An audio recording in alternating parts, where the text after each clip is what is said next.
कैसे हो सब लोग। आई एम सॉरी, थोड़ा लेट हो गया था इस बार अपलोड करने के लिए। ऑलमोस्ट 2 हफ्ते हो गए थे। एक्चुअली इंटरनेट का कुछ प्रॉब्लम था और कुछ दूसरा काम भी आ गया था। But I assure you that before 15 to 20 days, pre के पहले पूरा फोरम का ख़त्म हो जाएगा। और इस टाइम पे हम प्रीवियस ईयर क्वेश्चन पेपर्स को और कोई दूसरा विजन नहीं, वाजीराम नहीं तो Shankar, after this if time permits will do this with elimination method. सिर्फ कोई एक्सप्लेनेशन नहीं, सिर्फ एलिमिनेशन मेथड से हो जाएगा। तो लेट्स स्टार्ट। और इस बार से क्वेश्चंस कैसे डिस्कस करेंगे, मतलब पहले क्वेश्चंस पढ़ेंगे तो अराउंड 10 सेकेंड्स का टाइम दे दूंगा मैं, मतलब 10 सेकेंड का गैप करूंगा, या 10 से 15 सेकेंड 12 सेकेंड का गैप करूंगा। तो उस टाइम पे आप, if you have already read the question, just next, मतलब एक यूट्यूब का वो फॉरवर्ड बटन दबा देना तो 10 10 सेकेंड आगे चला जाएगा, तो डायरेक्टली एलिमिनेशन मेथड पे हो जाएगा। मतलब मैं ही पढ़ रहा हूँ, मैं ही एक्सप्लेन कर रहा हूँ, बीच में आपको पढ़ने के लिए टाइम ही नहीं मिलता है, तो हर टाइम वेट करो, फिर से मतलब पॉज करो, फिर से दबाओ प्ले बटन, तो थोड़ा ये हो जाता है। तो मैं 10 सेकेंड का गैप, 10 से 12 सेकेंड का गैप ले लूंगा एक एक क्वेश्चन होने के बाद। तो चलो शुरू करते हैं। Test number 7। Which of the following can be considered as necessary conditions required for conducting democratic elections in any country? तो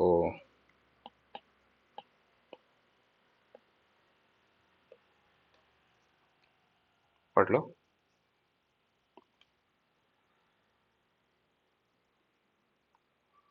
चलो, तो first option, equal right to vote. हाँ भाई, यूनिवर्सल एडल्ट फ्रेंचाइज है, of course equal right to vote होना ही चाहिए, तो this is correct. Freedom to contest सभी कर सकते हैं। हाँ, प्रिजन और उसके हिसाब वो, मतलब थोड़े रिस्ट्रिक्शन है उस पर, लेकिन फ्रीडम तो है सबको। और free and fair election process, वो तो फंडामेंटल है ना। अभी चाइना में छोड़ो, रशिया में थोड़ी एलेस्की नेवल्नी के जैसे फ्री एंड फेयर थोड़ी होता है वहाँ पे। डेमोक्रेटिक पूछा है भाई, तो ये भी सही है। कॉरपोरेट फंडिंग, ये नेसेसरी कंडीशन थोड़ी है कॉरपोरेट फंडिंग।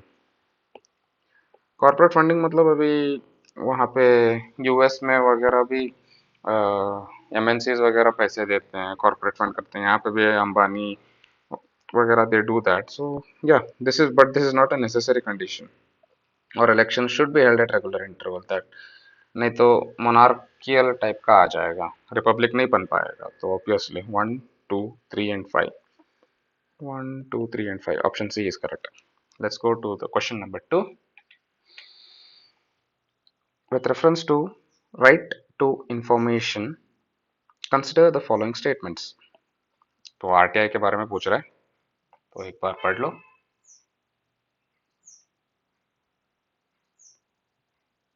ओके, तो applicants who are below poverty line are exempt from payment of fees for filing an RTI application। हाँ भाई, ऑफ कोर्स। अभी गरीब है, उसको फिर से गरीब को क्वेश्चन पूछने के लिए फिर से पैसा मांगोगे क्या? वो क्वेश्चन पूछना ही बड़ी बात है, उसके ऊपर फिर से पैसा मांगना, ये तो गलत है ना ये भाई। और हाँ, यूजुअली पैसा मांगे तो भी नॉर्मली 10 रुपए रहता है, लेकिन गरीब को तो बिलो पॉवर्टी लाइन कितना मिलता है, सोच के देखो। Of course this is true. And second option देखते हैं। Public information officer should either provide the information or reject it within 6 months of receiving the request. ये जब भी नंबर वंबर आता है ना, तो संभल के, ये 6 मंथ्स नहीं है यार। 6 मंथ्स है तो उस पूरा 1 2 महीने में मूवी के बारे में ही भूल जाते हैं लोग, मतलब दूसरा नया मूवी आने लगता है, न्यू ट्रेंड चलने लगता है। 6 महीने तक तो कोई नहीं लगेगा, 6 महीना नहीं है ये, एक्चुअली 30 डेज है। मतलब 30 दिन के अंदर अंदर public information officer should provide the information or he should other reject it. लेकिन एक महीने, मतलब 30 दिन के अंदर ही उसको सब कुछ पता चल जाना चाहिए। And this is also specified in section 8 और सेक्शन 9 ऑफ आरटीआई। ये रोमन न्यूमेरिकल्स में लिखने हैं। हाँ चलो कोई नहीं। तो ये तो गलत है, 6 months नहीं है, this is 30 days। Okay, and then coming on to the third option, only the citizens of India have the right to seek information under RTI Act 2005। हाँ भाई, हमारे लिए है। कोई दूसरा आके हमें क्वेश्चन पूछे तो मतलब सिटीजन्स को ही पावर है ना, we the people by the people for the people. और कोई दूसरा बंदा क्यों आएगा? हमारा सॉवरेंटी का हक है, हमारा हक है। छोड़ो, ये नहीं, ये सही है, सॉरी। तो option is 1 and 3। Similarly let's go to question number 3। यहाँ पे क्वेश्चन पूछ रहा है executive power, PM, civil service board. Okay, एक बार पढ़ लेना, 10 सेकंड देता हूँ।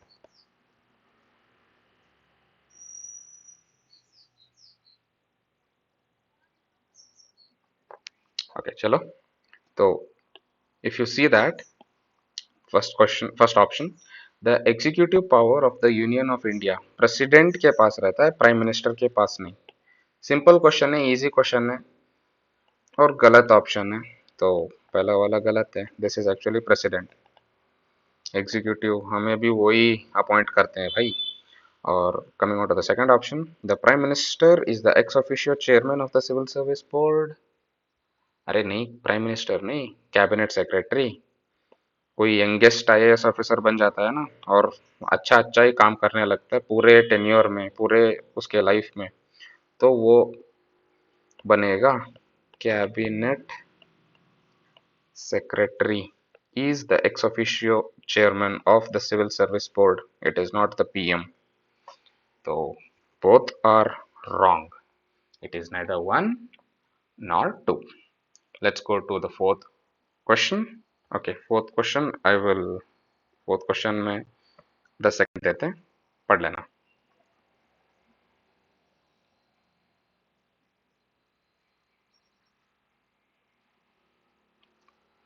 तो चलो पढ़ लिया। Here it is asking which of the following details are to be mandatorily given, mandatorily, this is important, mandatory, mandatorily given by every candidate through legal declaration who is contesting parliamentary elections। तो parliamentary elections को अगर खड़ा होना है तो क्या क्या declaration जरूरी है देने का? तो all criminal cases, yes. All civil cases, नहीं, सिविल केसेस नहीं है, क्योंकि सिविल केस तो भाई वो कोई कोई घर के सामने उसका गेट, मतलब हाँ उसका गेट हमको चल नहीं रहा है बोल के भी सिविल केस डाल सकते हैं।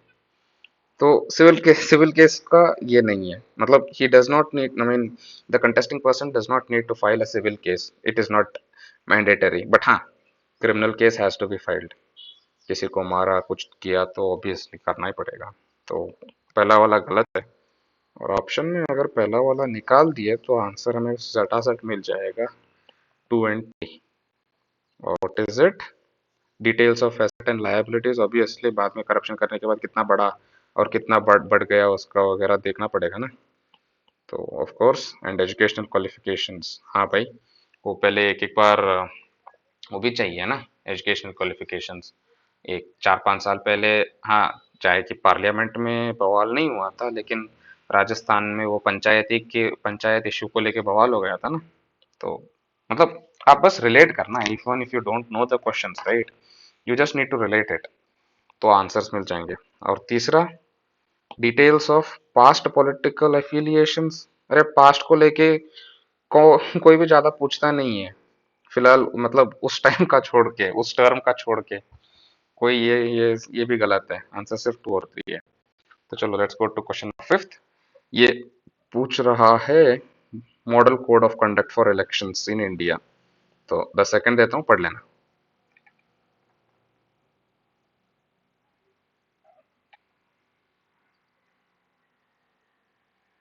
ओके, तो पढ़ लिया। तो पहला ऑप्शन बोलता है no party or candidate can use any place of worship for election campaign. हाँ, election campaign, this is actually written in the model code of conduct. अभी कोई भी मतलब हाँ, ये लोग टेम्पल में मतलब आपने देखा होगा कि मतलब अभी कोई टेम्पल है तो ऑफ कोर्स वहाँ पे पूजा पाठ करने के लिए जाते हैं ये पॉलिटिशियंस, लेकिन वहाँ पे खड़े होके दूसरे पार्टीज को वगैरह कभी क्रिटिसाइज नहीं करते। वही शहर में कहीं बाहर खड़े होके करते हैं, लेकिन यहाँ पे नहीं करते क्योंकि एमसीसी लागू हो जाएगा। आप गौर करके देख लेना।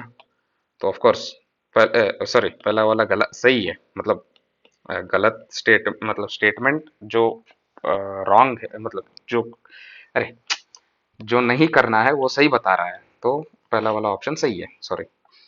और let's go to the second option, no candidate can appeal to voters in the name of caste और रिलीजन, ये भी सही है। हालांकि लोग करते हैं इनडायरेक्टली, लेकिन दिस इज ऑल्सो ट्रू। अब ओवैसी साहब को मतलब अ, वो बस रिलीजन के लाइन पे रहते हैं, ज्यादा पॉलिटिकल हो जाएगा। No, this is not the way, but yeah मतलब आप रिलेट कर लो, I am just trying to say like relate करके पता चलना चाहिए। और थर्ड ऑप्शन जाते हैं तो political party in power can not use government vehicles for election campaign. Simple statement है यार, सिंपल है, ज्यादा सोचने की जरूरत नहीं है, सही है। And also fourth option, no candidate shall indulge in any activity which may lead to disharmony between religious or linguistic communities. This is also true. Simple generic statement है, answer is 1 2 3 4, कोई ज़्यादा सोचने की बात नहीं है। Let's go to question number 6। तो चलो, let's go to the sixth question. Which of the following are not necessarily, this is important, not necessarily the consequences of proclamation of president's role in a state? तो necessity जो है पहले वो देख लो, और वो जो नहीं है उसको सिलेक्ट करके आंसर लगा लो। तो let's see with respect to the necessity, dissolution of state legislative assembly, ये नेसेसिटी नहीं है। मतलब हाँ, चालाकि मिनिस्टर्स, काउंसिल ऑफ मिनिस्टर्स को निकालते हैं जब प्रेसिडेंट रूल रहता है, जो कि नेसेसिटी है क्योंकि वही डिसीजंस, बड़ा डिसीजन लेते रहते हैं। लेकिन स्टेट लेजिस्लेटिव असेंबली को निकालने का कोई नेसेसिटी नहीं है, चाहे तो पार्लियामेंट निकाल भी सकता है, चाहे नहीं भी निकाल सकता है। तो this is actually true, this is not necessarily. उल्टे का उल्टा टाइप का क्वेश्चन पूछ रहा है।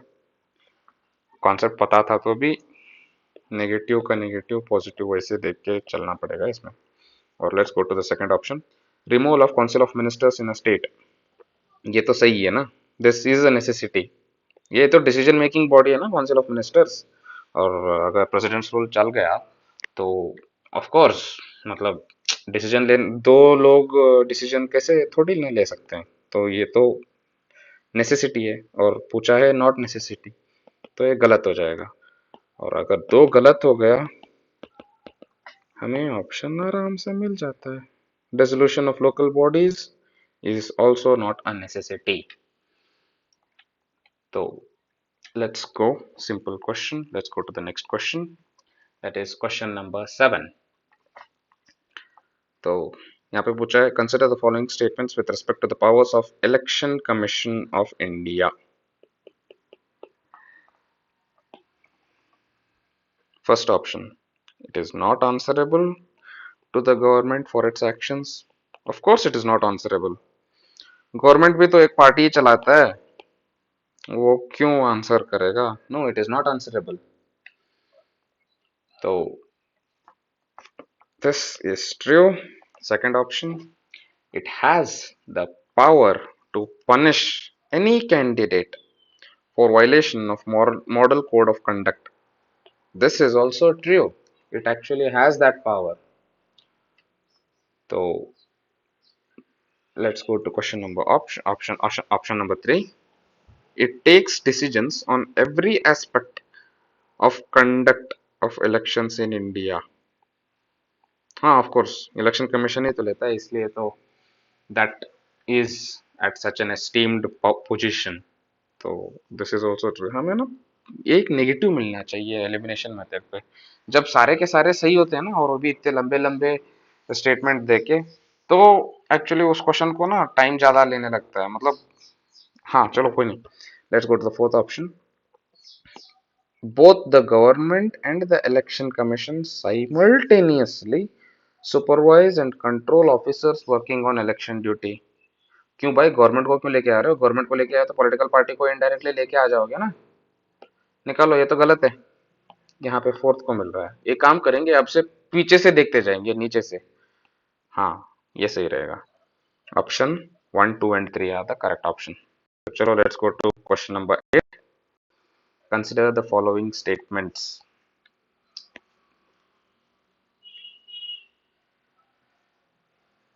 ओके, तो पीछे से जाएंगे. हाँ, पीछे से जाएंगे. तो let's go to option number 3 first.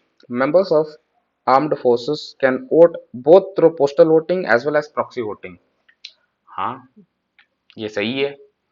वो पोस्टल वोटिंग और प्रॉक्सी वोटिंग के टाइप कर सकते हैं. आर्म्ड फोर्सेस के हो, चाहे तो अगर हम आईएफएस में हो गए तो हम भी वैसे कर सकते हैं.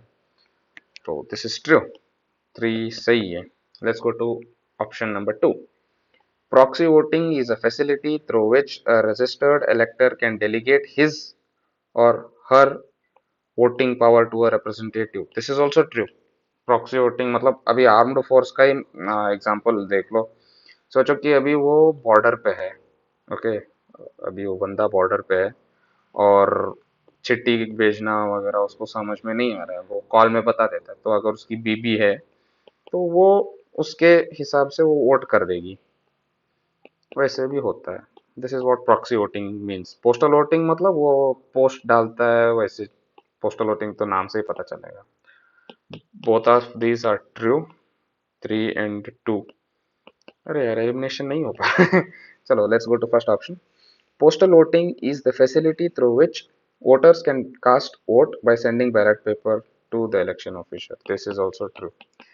ये दोनों सिंपल जेनरिक स्टेटमेंट है. 1 और 2 और 3 actually is stating with respect to the armed forces. यहाँ पे आप आर्म्ड फोर्सेस के साथ दूसरे लोगों को भी लगा सकते हो जो जो कि मतलब अभी बोला ना, आईएफएस ऑफिसर्स, कोई साइंटिस्ट जो बाहर गया है. Every all of them are included. तो 1, 2, 3 answer is all of the above. Let's go to question number 9. With reference to delimitation commission. This is talking with reference to delimitation commission. So let's go see the first option. Orders of delimitation commission cannot be challenged in a court of law. This is actually true. Might be sir, you might be surprising, but this is actually true. अगर आप हर time news देखते रहते हो तो अभी अभी महबूबा मुफ्ती, फराक अब्दुल्ला, उमर अब्दुल्ला वो जो है वो अपोज कर रहे हैं डिलिमिटेशन कमीशन को. क्योंकि वो बोल रहे हैं कि जम्मू को ज़्यादा वोटिंग दिया है, कश्मीर को ज़्यादा वोटिंग कम वोटिंग दिया है, मतलब कम सेग्रीगेट किया है इनडायरेक्टली. अगर आप न्यूज़ देखते रहोगे ना, पता चल जाएगा ये. इसके हिसाब से हमें पता चल सकता है कि ये कोर्ट में नहीं लेके जा सकते. तो पहला ऑप्शन इज सही है. Let's go to the second option. When the orders of the delimitation commission are laid before Lok Sabha or state legislative assembly, they cannot affect any modifications in the orders. हाँ, ये भी सही है. इसलिए तो delimitation commission is very, मतलब जब वो कमीशन एक बाउंड्री ड्रॉ करता है ना कि यहाँ के लोग, अब इन लोगों का एक सेपरेट ये है, इलाका है, और इन यहाँ पे एक सेपरेट इलाका है. तो यहाँ पे एक लीडर रहेगा, यहाँ पे एक लीडर रहेगा. तो जो चाहे गवर्नमेंट फुल मेजोरिटी का क्यों ना हो, this can not amend this कि यहाँ पे नहीं, हमें यहाँ के लोग हमें सपोर्ट करते हैं तो इसलिए हम इतना करेंगे और इतना करेंगे. ऐसे नहीं कर सकता. गवर्नमेंट भी नहीं कर सकता, कोई भी कोर्ट भी नहीं कर सकता. डिलिमिटेशन जो किया वो किया. That is once and for final, and I mean that is final. वेद वाक्य बोल के समझ लो. तो that can not be challenge in a court of law. SLA मतलब स्टेट लेजिस्लेटिव असेंबली, और कोई भी उसको मॉडिफाई नहीं कर सकता. तो option 1 and option 2 both are true. हाँ, the one thing we need to know, मतलब डिलिमिटेशन होने के बाद, मतलब बाउंड्रीज वगैरह ड्रॉ करने के बाद, एससी और एससी का सीट जो रहता है वो मतलब with respect to their the percentages of the population और जो रिजर्वेशन है उसका दायरा रखना चाहिए। मतलब सोचो कि सीट्स ज्यादा किए और पहले एससी एसटी का एरियाज जो था उतना ही रहा, तो इट इज वो मायने पे नहीं रहेगा। This also has to be increase. अगर सीट्स इंक्रीज हुए तो, डिक्रीज हुए तो वो पॉलिटिकल पार्टी पे डिपेंड रहता है, डिपेंडिंग ऑन देयर वोट। मतलब नहीं, वो पॉलिटिकल पार्टी इंटरफियर ही नहीं करेगा ना। तो चलो, let's go to 10th option. Consider the following statements. All types of elections in India, all, जब ऑल एक्सट्रीम आता है ना तो समझ लेना, are conducted through first past the post system. अरे first past the post system, first past the post system में prime minister को, सीएम को, एमएलए को, एमपी को करते हैं, सही है, लेकिन ऑल नहीं। प्रेसिडेंट को भूल गए, वाइस प्रेसिडेंट को भूल गए। हाँ, क्यों? तो राज्यसभा को भूल गए, ऑब्वियसली। राज्यसभा को कैसे भूल सकते हो? तो पहला वाला गलत है। और अगर पहला वाला गलत है तो अरे यार, चलो ठीक है, पहला वाला गलत है। ए बी सी इतना पता चल जाएगा कि दूसरा वाला तो सही है ऑप्शंस में। क्या बोलता है दूसरा option? Election commission of India does not supervise panchayat and municipal elections. Of course they, ये state government, state election commission supervise करता है, ना कि इलेक्शन कमीशन ऑफ इंडिया। तो this is true. Let's go to the third option. Election, एक सेकेंड। Election, President of India cannot remove an election commissioner before the expiry of his term। अरे यार, निकाल सकता है। हाँ, प्रोसीजर जो है सुप्रीम कोर्ट का फॉलो होना पड़ेगा, लेकिन he can he can be removed by the President of India before the expiry of his term। तो ये गलत है। और अगर तीसरा गलत हो गया तो भी हमें दो बचेंगे। पीछे से देखना पड़ेगा लगता है। It is mandatory to appoint more than one election commissioner in the election commission। नहीं यार, मैंडेटरी नहीं है। जब भी मैंडेटरी, ऑल, ओनली आता है ना तो समझ लेना कुछ ना कुछ तो गड़बड़ है। Answer is two. अरे अगर लास्ट से चलते होते और पता चलता कि फोर्थ ऑप्शन गलत है तो डायरेक्टली आंसर मिल जाता, आंसर टू है। ज़्यादा सोचने की जरूरत भी नहीं पड़ती। वैसे election commission of India article 324 provide करता है, ओके। और election commission of India can either be a single body और अ मल्टी मेंबर बॉडी, और is fixed by the president। president fixes how many people are there time to time पे, okay. तो चलो, let's go to question number 11 without wasting any time. हाँ चल, आपको अगर मैं स्लो जा रहा हूँ लग रहा है तो 2x पे देख लेना, ओके। तो let's go to question number 11। Which of the following is common to the election for the membership of both Rajya Sabha and Lok Sabha? Rajya Sabha और लोकसभा दोनों के लिए कॉमन होना चाहिए। First option, every citizen above the age of 18 is eligible. अरे नहीं, राज्यसभा में बड़े लोग आते हैं 35 प्लस, और लोकसभा में 25 प्लस, तो 18 प्लस नहीं। तो पहला वाला गलत है, पहला वाला गलत है। अरे नहीं, यहाँ पे क्या पूछा, क्या कॉमन पूछा है, ये कॉमन नहीं है, तो कॉमन देखना पड़ेगा। वन स्टेटमेंट है। तो second option, a voter can cast vote for multiple candidates. नहीं यार, हमारे यहाँ पे सिर्फ एक ही कैंडिडेट को कास्ट कर सकते हैं, ये भी गलत है। Third option, a candidate contesting election must be registered as an elector from any parliamentary constituency. हाँ, ये सही है। ये बस कोई भी कॉन्स्टिट्यूएंसी, मतलब कोई भी पार्लियामेंट्री कॉन्स्टिट्यूएंसी में रजिस्टर्ड होना चाहिए बस, तो वो कंटेस्ट कर सकता है, मतलब लड़ सकता है इलेक्शन। वोटिंग के बारे में बात नहीं हो रही है यहाँ पे, कंटेस्टिंग के बारे में बात हो रही है। क्वेश्चन देखना। और फोर्थ ऑप्शन तो ऑब्वियसली गलत ही हो जाएगा ना, तभी ये तो सही होगा। तो फोर्थ ऑप्शन क्या है? The winner must get more than half of the votes polled. यहाँ पे राज्यसभा और लोकसभा के बारे में पूछ रहा है। ये तो सिर्फ लोकसभा में ऐसे होता है, राज्यसभा में अरे नहीं, ये तो सिर्फ राज्यसभा में होता है, लोकसभा में नहीं होता। लोकसभा में लास्ट टाइम नरेंद्र मोदी जी 36% में भी हो गए थे ना, द पीएम। तो बस यार कर न्यूज़ देखा करो, पता चल जाएगा एलिमिनेशन मेथड पे रेड करते रहना, सिंपल एज दैट। तो चलो, let's see what is the 12th question. For the election to the Lok Sabha, a nomination paper can be filed by any person,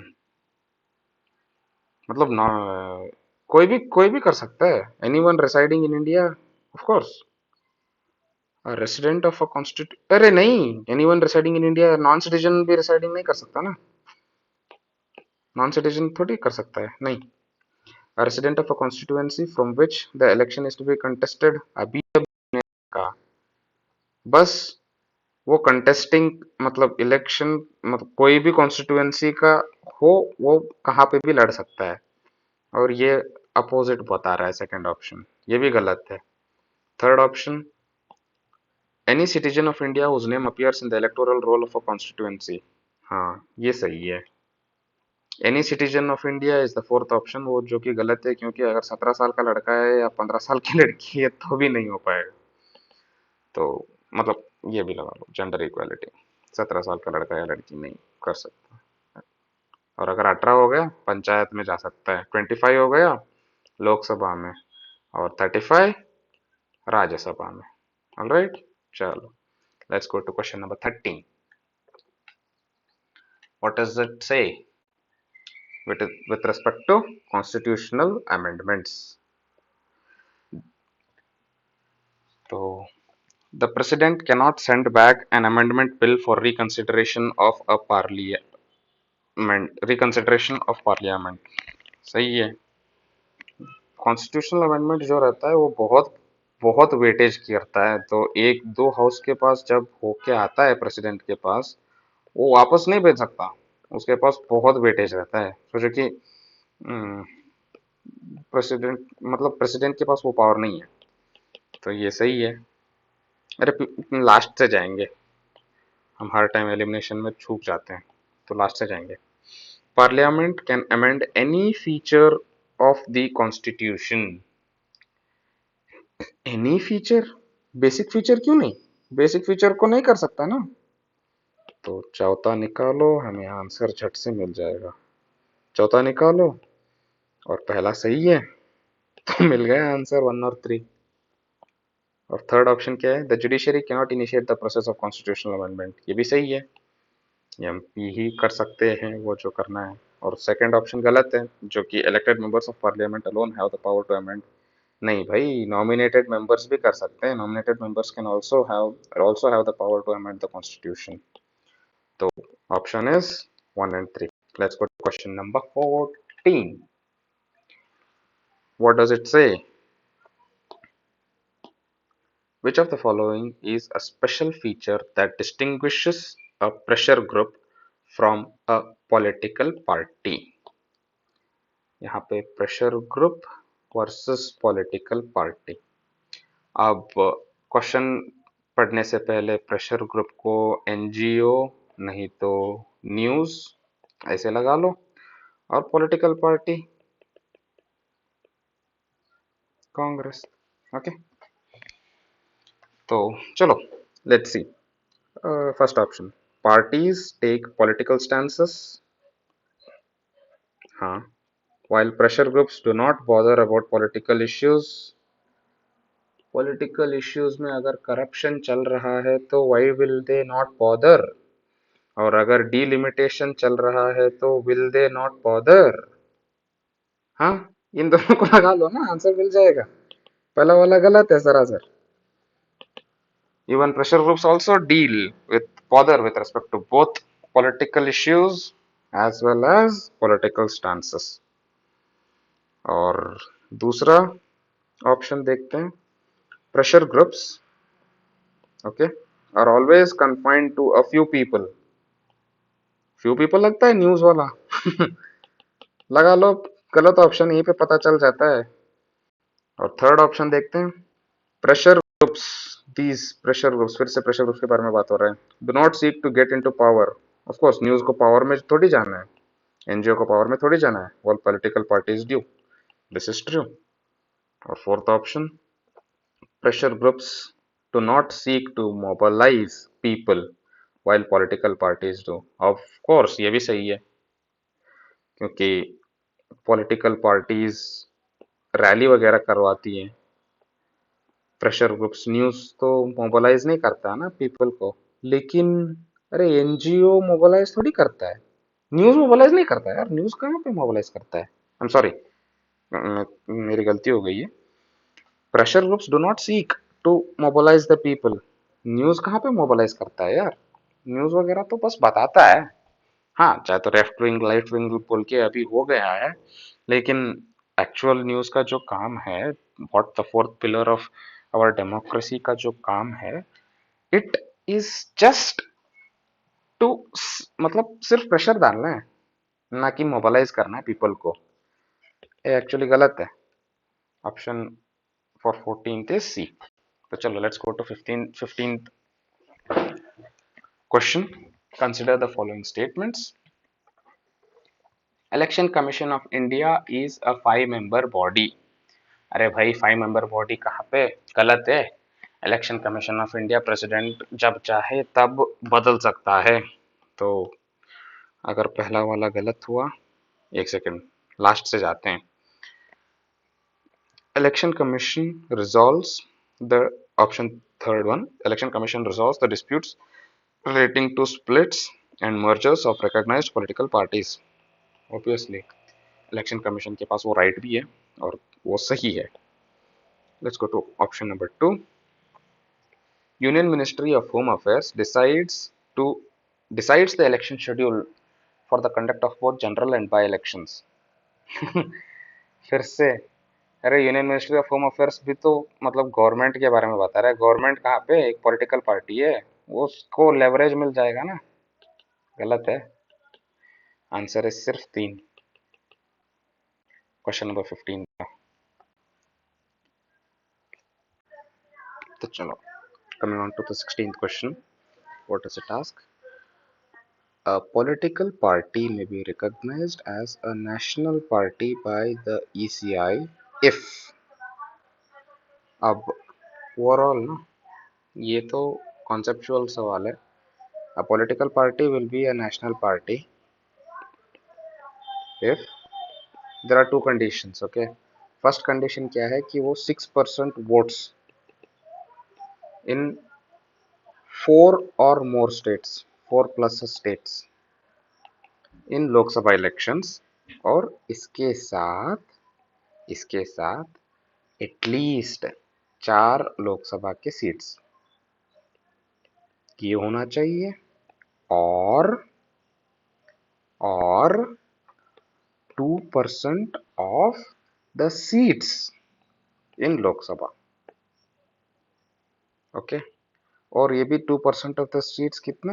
3 states से, एक ही स्टेट से 2% of the seats नहीं, 3 states से। तो ये national party का है ना, इसमें ना लोग कंफ्यूज होते हैं कि यहाँ पे 6% ऑफ वोट्स है, यहाँ पे 2% ऑफ सीट्स है। ये जो 6% ऑफ वोट्स है ना, ये सिर्फ वोट्स है, यहाँ पे सीट्स के बारे में बात नहीं कर रहा है 6% के टाइम पे। और यहाँ पे 4 लोकसभा सीट्स बोल रहा है, 2% नहीं, 4 लोकसभा सीट्स। ये लेस देन 1% होगा, क्योंकि 545 कुछ है ना, तो उससे वैसे करने से 5.4 लेस देन 1%, 0.7% कुछ होता ही है। तो 6% ऑफ वोट्स, 4 स्टेट्स और 4 लोकसभा सीट्स अगर एक पार्टी को मिला तो it will be considered as a national party. और 2% of seats of full Lok Sabha, एक जनरल इलेक्शन जब होता है तब 2% ऑफ द सीट्स मिलना चाहिए, मतलब चुन के आना चाहिए उन उन कॉन्स्टिट्यूएंसीज में, और वो भी 3 सेपरेट स्टेट से। 2% ऑफ द स्टेट्स बोले तो कितना होगा? 45 का 2% मतलब it will almost B more then 11 या 12 तक। सो 12, अराउंड 12 से 13 सीट्स से ज़्यादा होना चाहिए यहाँ पे। तो यस, और एक इम्पोर्टेंट ये है कि अगर एक पार्टी को नेशनल पार्टी का दर्जा दिया जा सकता है जब वो स्टेट पार्टी एटलीस्ट 4 स्टेट्स में रहे। 4 स्टेट्स में, यहाँ पे क्या है, 4 Lok Sabha seats, 4 plus state, 6% of votes. और अगर वो 6% ऑफ वोट्स न ले पाया तो ये तो मतलब सीट्स नहीं ले पाया, लेकिन वो स्टेट पार्टी है और वो भी 4 स्टेट्स में, then it is considered as a national party. Okay, तो let's go on to the question. क्या पूछ रहा है? It means at least 20% of the seats in Lok Sabha. 20% नहीं, अभी अभी डिस्कस किए थे, कहाँ की भी 20% नहीं है। How much should it win? It means at least -% of the seats in Lok Sabha in general elections. कितना?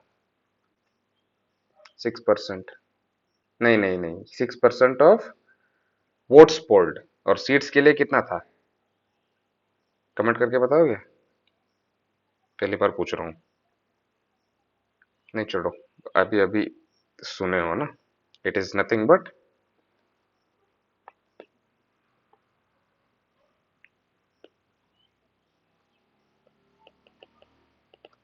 राइट। तो 2% इन 3 स्टेट्स, सीट्स की बात हो रही है, और ये 6% ऑफ वोट्स इन 4 स्टेट्स। ऐसे याद रख लो, 6% ऑफ वोट्स इन 4 स्टेट्स या 4 प्लस स्टेट्स चलेगा। और it is recognised as a state party in 4 states, ये सही है। तो answer is only B. Come on, let's go out to question number 17। Choose the following statements regarding model code of conduct. MCC के बारे में पूछ रहा है, तो लेट्स सी। एमसीसी बहुत सुर्खियों में भी रहता है, तो और नीचे से चलते हैं। Third option, MCC is operational only between the date on which the voting of the election is conducted and the date on which the results are declared।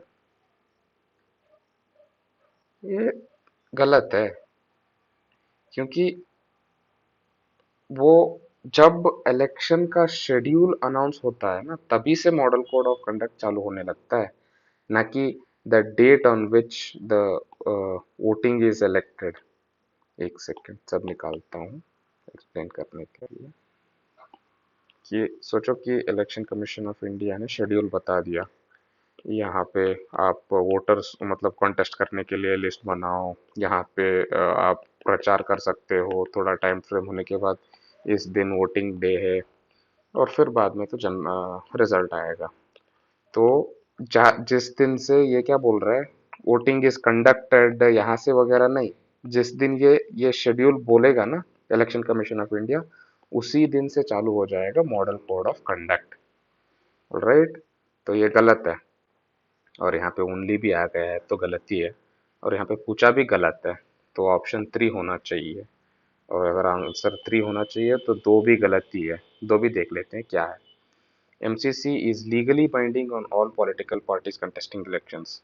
अगर ये पता होता तो ऑटोमेटिकली, अगर ये पता भी ना होता तो पता चल जाता। एक्चुअली एमसीसी जो है, this might be surprising to some people, but it is not binding legally. It is mostly essentially voluntary provisions. They are not backed by any law. Alright, तो वो कोई लॉ के लिए वगैरह बैक्ड नहीं है। पूछो क्यों?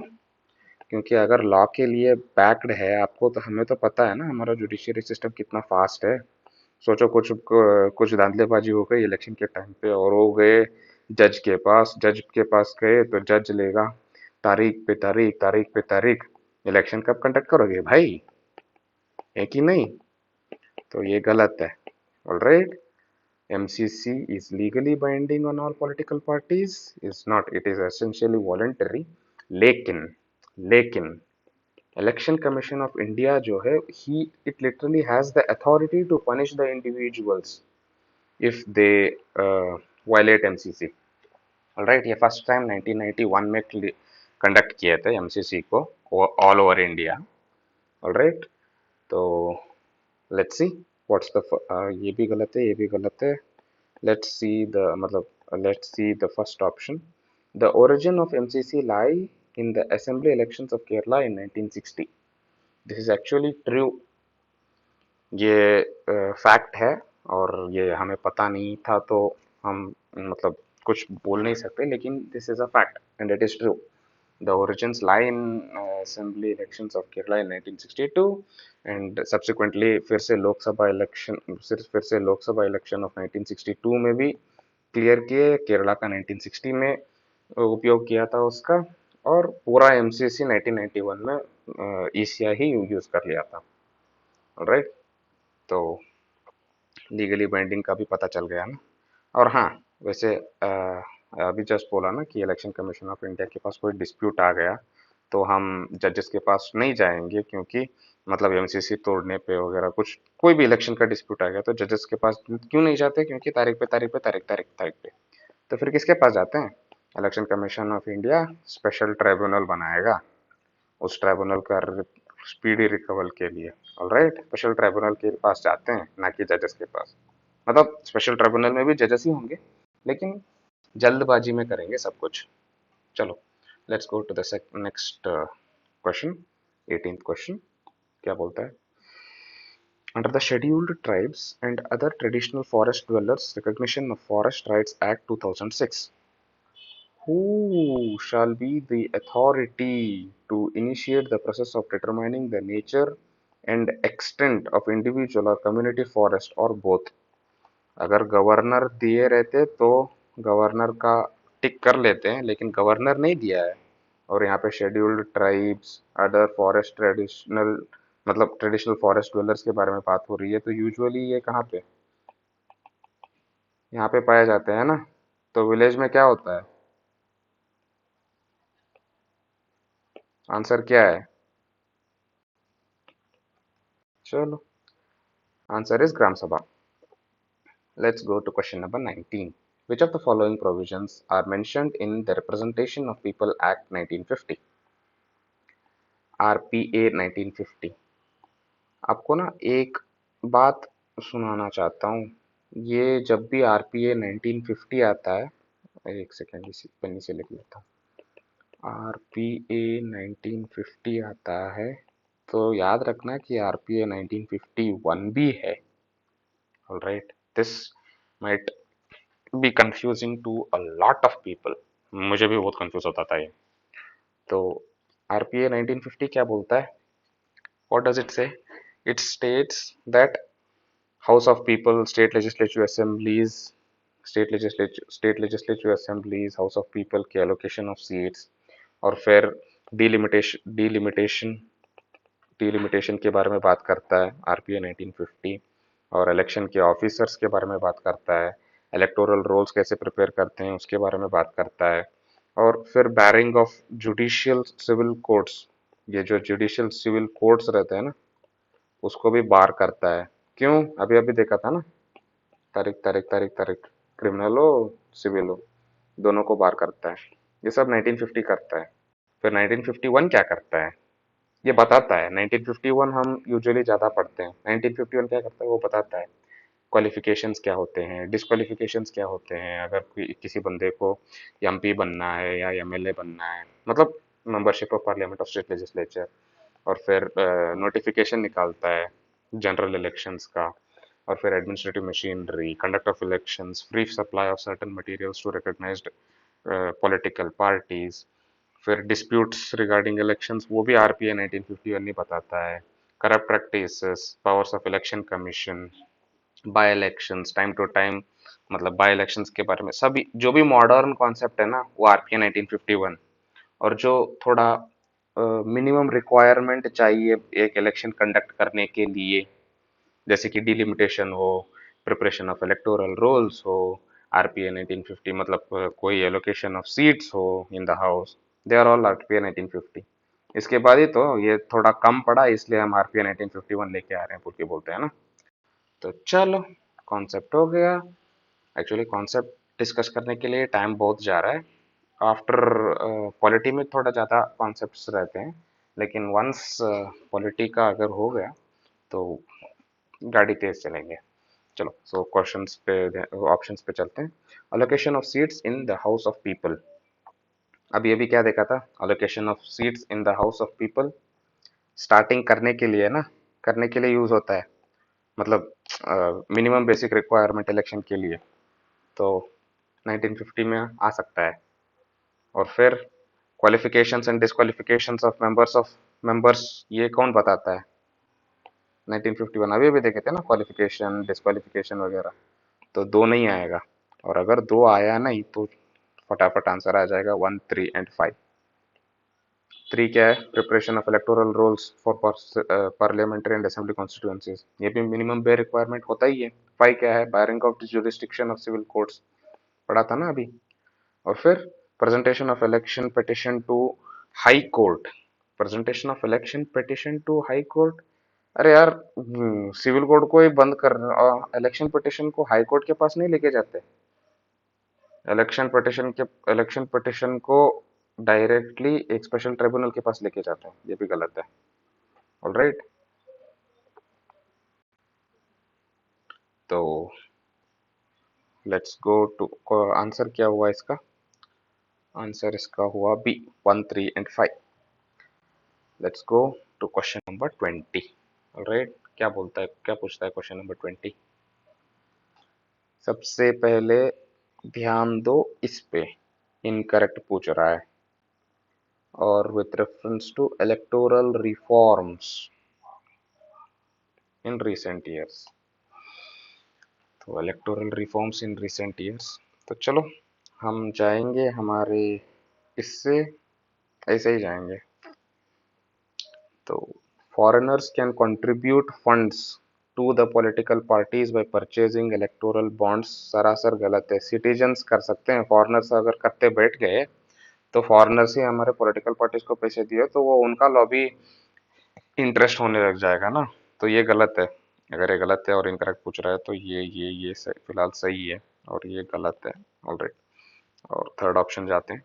contributions corporate contribution to political parties cannot be more than 7.5% of the net profit of a company's past 3 financial years, मतलब 2017, 2018, 2019 का जो प्रॉफिट है, इन दोनों का एवरेज निकाल के इस प्रॉफिट का, थ्री नहीं, इस प्रॉफिट का 7.5% से ज्यादा कॉर्पोरेट फंडिंग नहीं दे सकते, बोल मतलब पॉलिटिकल पार्टी को कॉर्पोरेट फंडिंग नहीं दे सकते हैं बोल के बोल रहा है। लेकिन ये था सिर्फ 2017 तक, 2017 के बाद ये कर सकते हैं।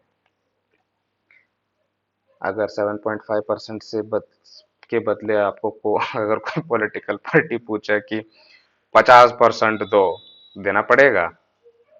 वैसा लिमिट, वो जो लिमिट था उसको निकाल दिया था, तो अब ये भी गलत है, क्योंकि 2017 में अगर पूछा था तो सही होता था, 2017 के बाद है तो गलत है। और सेकंड ऑप्शन देखते हैं, the political parties can not receive more than 2000 as cash donations from an individual at a time, they can receive, they can not receive. पहले क्या था, 20K मतलब 20,000 तक ले सकते थे, लेकिन अभी उसको लिमिट ये करके 2K तक कर दिया है, मतलब 2,000 तक पॉलिटिकल पार्टीज एक इंडिविजुअल व्यक्ति से ले सकते हैं। लेकिन कैच क्या है? कैच ये है कि उस इंडिविजुअल व्यक्ति का नाम बताने की जरूरत नहीं है। यार आबादी इतना है, सब लोग 2,000 देने का बोल के नाटक कर दिए तो हो सकता है ना, ये भी गलत है। 20,000 होना चाहिए था, मतलब 2, 3, 4, ये दो ऑप्शन है। पहला देखते हैं, if the number of votes polled for NOTA option is more than that polled for any candidate, then the polls are pre-conduct। नहीं नहीं नहीं, कुछ नहीं, नोटा सिर्फ दिखावे के लिए कि हम किसी में विश्वास नहीं करते हैं बोल के। अगर वो ज्यादा आया तो भी सबसे ज्यादा किसका आया रहता है उसी को सत्ता पे बिठाएंगे। तो चलो answer is 1, 2, 3, 4। Let's go to question number 21। Under which schedule of the Constitution of India can the transfer of tribal land to private parties for mining be declared null and void? Andhra Pradesh में एक बार घटना भी घटा था। ये actually समानता versus state of Andhra Pradesh 1997 में भी हुआ था ये। और ये एक्चुअली फिफ्थ शेड्यूल में आता है। मतलब फिफ्थ शेड्यूल किसके बारे में बात करता है यार? हाँ, फिफ्थ शेड्यूल बात करता है administration of scheduled and tribal areas, right. और sixth schedule AMMT, all right. Third schedule oath and affirmation. Ninth schedule judicial review, IR को अलग का जुडिशियल रिव्यू। ट्वेल्थ शेड्यूल किसको बोलता है? Municipalities, administration of municipalities and local bodies. Fifth schedule SC ST उसी के बारे में क्वेश्चन है, सिंपल है, स्ट्रेट फॉरवर्ड है, ज्यादा डिस्कशन करने की जरूरत तो नहीं है, टाइम वेस्ट नहीं करना है। चलो नेक्स्ट क्वेश्चन को चलते हैं, question number 22। With reference to the implication of proclamation of national emergency के बारे में पूछा है, ऑलराइट, दिस इज इम्पोर्टेंट। और कंफ्यूज मत होना प्रेसिडेंट्स रूल के को पकड़ के, नहीं, फिलहाल नेशनल इमरजेंसी के बारे में बात हो रहा है। ये national emergency, internal aggression, armed rebellion या 352 टू 360 का आर्टिकल्स याद रखना। तो चलो let's see what the options are. पहले करेक्ट पूछा है तो ग्रीन मार्क सही है। First option, the centre can give executive directions to a state on any matter where emergency is in force. This is true. National emergency चल रहा है तो ऑब्वियसली, यूजुअली अगर नॉर्मल इंस्टेंसेस में नेशनल इमरजेंसी नहीं चल रहा है तो सोचो ये सेंटर है, दिल्ली दिल्ली में सेंटर है और ये वेस्ट बंगाल है। नॉर्मल डायरेक्शन से उस नॉर्मल डायरेक्शंस में थोड़े स्पेसिफाइड मैटर्स जो बहुत ही इंपॉर्टेंट मैटर्स होते हैं और थोड़े नॉर्मल रहते हैं।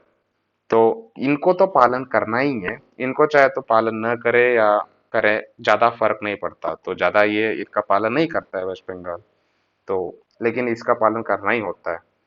तो इसलिए ये तो है। लेकिन सोचो कि प्रेसिडेंट्स रूल लग गया, ऑलराइट, तब तो भाई ये एग्जीक्यूटिव डायरेक्शंस देगा, जो भी कहा है बात सुनना ही पड़ेगा इसको।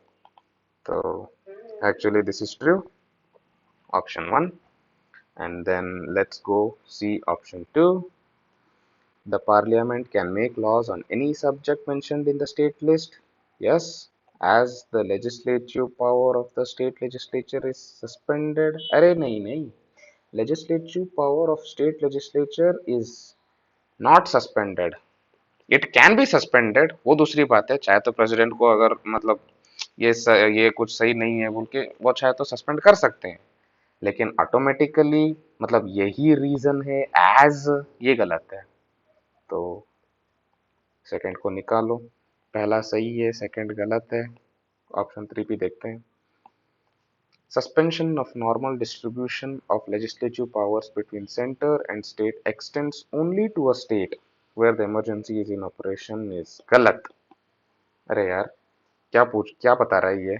सोचो यहाँ पे सेंटर है, यहाँ पे वेस्ट बंगाल है और नेशनल इमरजेंसी चली है, प्रेसिडेंट्स रूल नहीं, नेशनल इमरजेंसी चल रही है और इस एरिया में चल रही है। बांग्लादेश से कुछ बंदे आए हैं क्या, कुछ तो चल रहा है यहाँ पे, इन आर्म्ड रेबल, कुछ ना कुछ तो हो रहा है, ऑलराइट। और यहाँ पे क्या बोल रहा है कि ये यहाँ पे है और यहाँ पे सोचो, यहाँ पे सिक्किम में, नहीं तो आसाम है, बगल बगल का आसाम पे ये चलेगा ही नहीं। ऐसे कैसे होता है भाई? नहीं, ये इस पे भी चलेगा लागू, इस पे भी लागू चलेगा। मतलब normal distribution of legislative powers between centre and state extends to everywhere where emergency is in operation, not only just that state. तो ये भी गलत है, आंसर बन गया सिर्फ एक। तो let's go to question number 23।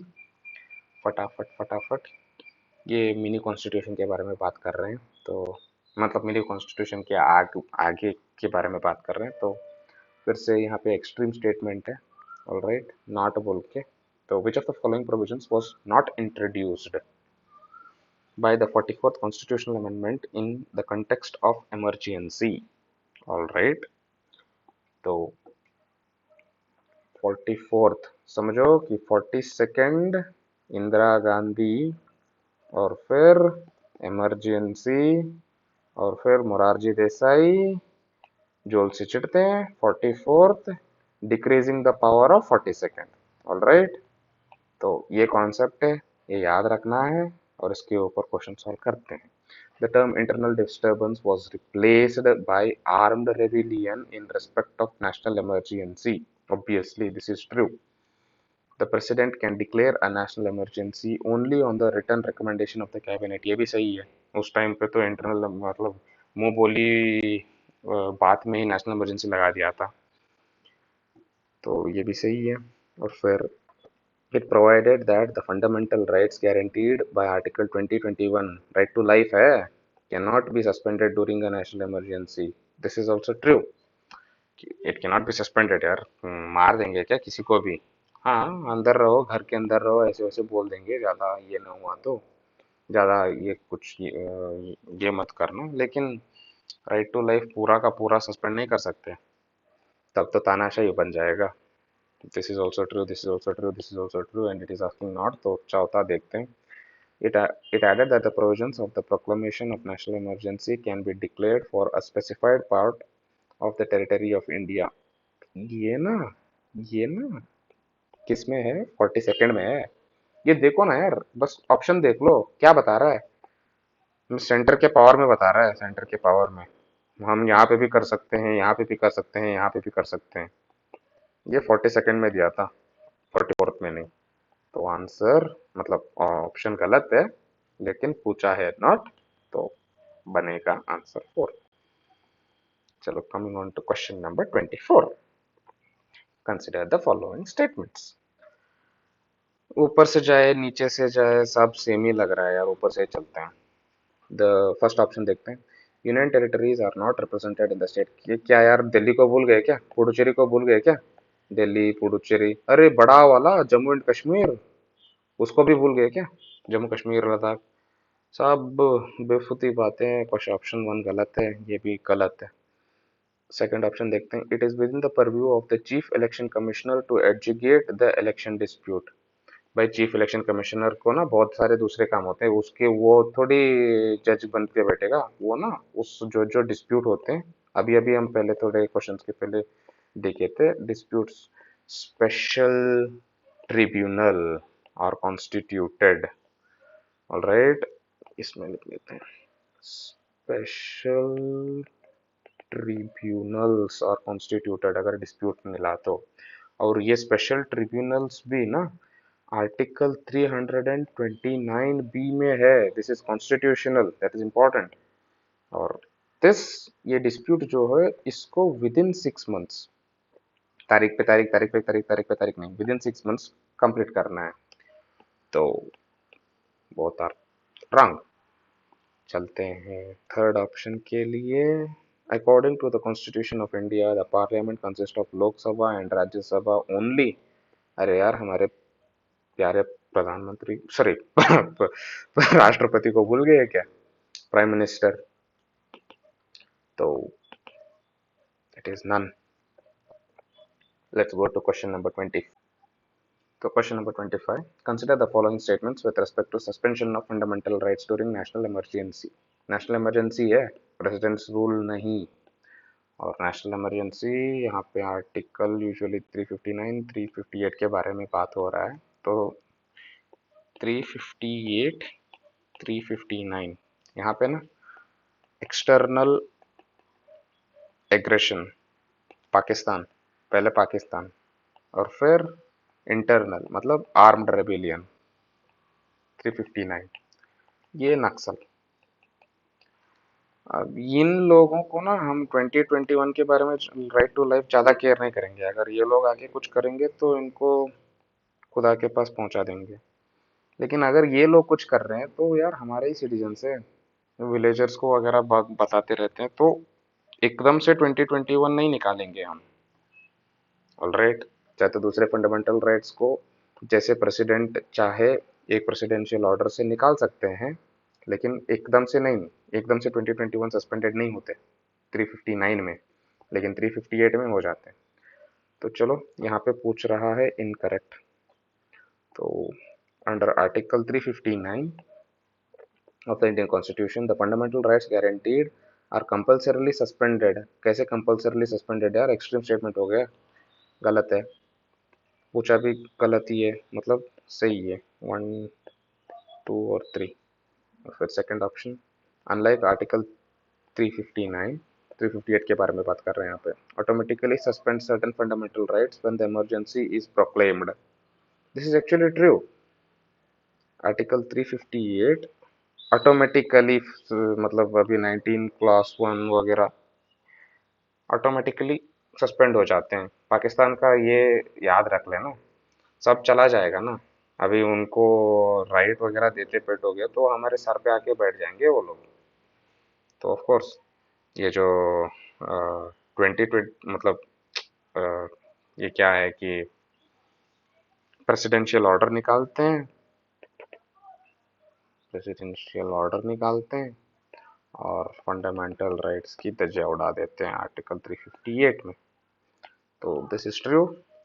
And then फिर से आर्टिकल, फिर से पूछ रहे, ऑप्शन 3 में जाते हैं, फिर से इसी के बारे में बात कर रहा है। Operates in case of both external as well as, अरे नहीं, एक्सटर्नल उतना ही, इंटरनल इमरजेंसी जो कि आर्म्ड रेबिलियन है उसके लिए आर्टिकल 359 है, और अभी आर्म्ड रेबिलियन बोल के 44th में बोल दिए थे, तो ये भी गलत है। आंसर चाहिए 1 और 3, क्योंकि पूछ रहा है इनकरेक्ट। चलो क्वेश्चन नंबर 26 को चलते हैं।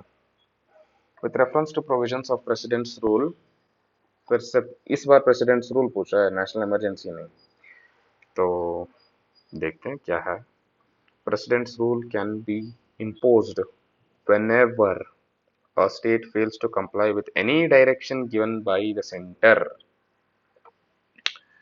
This is true. मतलब अभी सेंटर कुछ इम्पोर्टेंट डायरेक्शन है, मतलब अभी किस डायरेक्शन को इम्पोर्टेंट है, किस डायरेक्शन को नॉट इम्पोर्टेंट है, कैसे बोलेंगे यार। ये तो पूरा इसलिए बोलते हैं ना कि सोचो कि सेंटर कुछ बोल रहा है कि रिलीजियस हार्मोनी बचा के रखो, वेस्ट बंगाल का केस लगा लो, और रिलीजियस हार्मोनी वेस्ट बंगाल बचा नहीं रहा है। मतलब मैं बस एग्जांपल दे रहा हूँ कि मैं कोई राइट विंग लेफ्ट विंग का डिबेट नहीं करना है, मैं बस आपको सॉल्व कैसे करने का पता। अभी ये बचा नहीं रहा है, तो ये लिटरली सेंटर के ऊपर डिस्क्रिशन है, वो चाहे तो यहाँ पे प्रेसिडेंट्स रूल लगा सकता है। कोई ये नहीं है गवर्नर प्रेसिडेंट के पास जाके, या प्रेसिडेंट खुद प्रेसिडेंट रूल लगा सकता है। तो ये जो एनी डायरेक्शन है, दिस इज ट्रू, मतलब एक्सट्रीम स्टेटमेंट है बोल के गलत मुल्क की मत सोच लेना। 1 is ट्रू, अगर 1 ट्रू है तो बच्चे बनेंगे बी और सी। तो 3 भी सही है। 3 क्या है, it can be extended for a maximum duration of 3 years based on the fulfilment of certain conditions. That is true, क्योंकि एक बार अगर प्रेसिडेंट्स रूल लग गया तो वो लगेगा, एक बार प्रेसिडेंट्स रूल लग गया तो वो लगेगा 6 महीने के लिए। ऑलराइट, वो 6 महीने के लिए लगेगा, और वो फिर से 6 महीने के लिए फिर से एक्सटेंड कर सकते हैं। वैसे 6 महीने 6 महीने मैक्सिमम 3 साल तक, 3 ईयर्स तक एक्सटेंड कर सकते हैं, बाद में एक्सटेंड नहीं कर सकते। लेकिन जब प्रेसिडेंट्स रूल लगता है तो 1 साल के बाद, मतलब 6 महीने 6 महीने 2 बार हो गया और फिर से एक्सटेंड करना है, तो 2 कंडीशंस फुलफिल होने चाहिए। कौन से कंडीशंस है? एक कंडीशन नेशनल इमरजेंसी है, दूसरा condition election commission of India को बताना चाहिए कि वहाँ पे इलेक्शन कंडक्ट नहीं कर सकते क्योंकि अभी भी स्थिति खराब ही है। और ये दोनों कंडीशन फुलफिल होते हैं तो ही प्रेसिडेंट्स रूल को 1 साल से ज़्यादा एक्सटेंड कर सकते हैं, नहीं तो नहीं। ऑलराइट, तो हाँ, ये सही है, ये सही है। क्वेश्चन नंबर 2, मतलब ऑप्शन 2 बचा है। तो a simple majority is required for the approval and continuation of the proclamation of president's rule. This is actually correct. Majority of members of the houses present and voting. सोचो 545 में बंदे सिर्फ 400 बचे हैं, और 400 में भी सिर्फ 200+1 आ गए, वोट कर दिए, प्रेसिडेंट्स रूल लग गया। तो प्रेसिडेंट्स रूल बहुत इजी है लगाने के लिए, इसलिए तो बहुत लोग लगाते थे। तो बचा हमारा 4। 4 क्या है? Fundamental rights of the citizens get curtailed. अरे नहीं, प्रेसिडेंट्स रूल में फंडामेंटल राइट्स कर्टेल नहीं होते, नेशनल इमरजेंसी में हो सकते हैं, प्रेसिडेंट्स रूल में नहीं। अरे यार, इस बार ना हम अगर नीचे से चाहते थे तो फोर्थ वाला गलत है, तो भी हाँ नहीं कोई नहीं, ये बस एक एलिमिनेट होता था, कोई नहीं। चलो, option is C. Let's go to question number 27। The parliament Prevention of Disqualification Act 1959 exempts several posts from the disqualification on the grounds of office of profit. This is actually true fact है ये, क्योंकि सोचो कि अभी कोई minister of state है या deputy minister है या कोई वाइस वाइस चांसलर बन सकता है, मतलब कोई एमपी है, वो वाइस चांसलर भी बनते हुए आप देखे रहते हो। अगर वो वाइस चांसलर बना कोई यूनिवर्सिटी का, तो उसको आप ऑफिस ऑफ प्रॉफिट बोल के नहीं निकाल सकते। और वैसे भी वो अगर कोई चीफ विप बना, मतलब WHIP वो विप है ना, बोलते हैं कि वोट करो वोट मत करो, वो बना तो भी वो ऑफिस ऑफ प्रॉफिट में नहीं आता है। सिमिलरली ये नेशनल क्रेडिट क्रॉप्स या कोई चेयरमैन बना एडवाइजरी बॉडी का, तब भी ऑफिस ऑफ प्रॉफिट नहीं आता। हाँ, चेयरमैन एडवाइजरी बॉडी का बना है और पैसा नहीं लेना चाहिए उसको, he should not take any money. अगर वो मनी ले रहा है तो आ जाएगा, बंदा कमा रहा है पीछे से बोल के, लेकिन अगर नहीं कमा रहा है तो ऑफिस प्रॉफिट के दायरे में नहीं आता।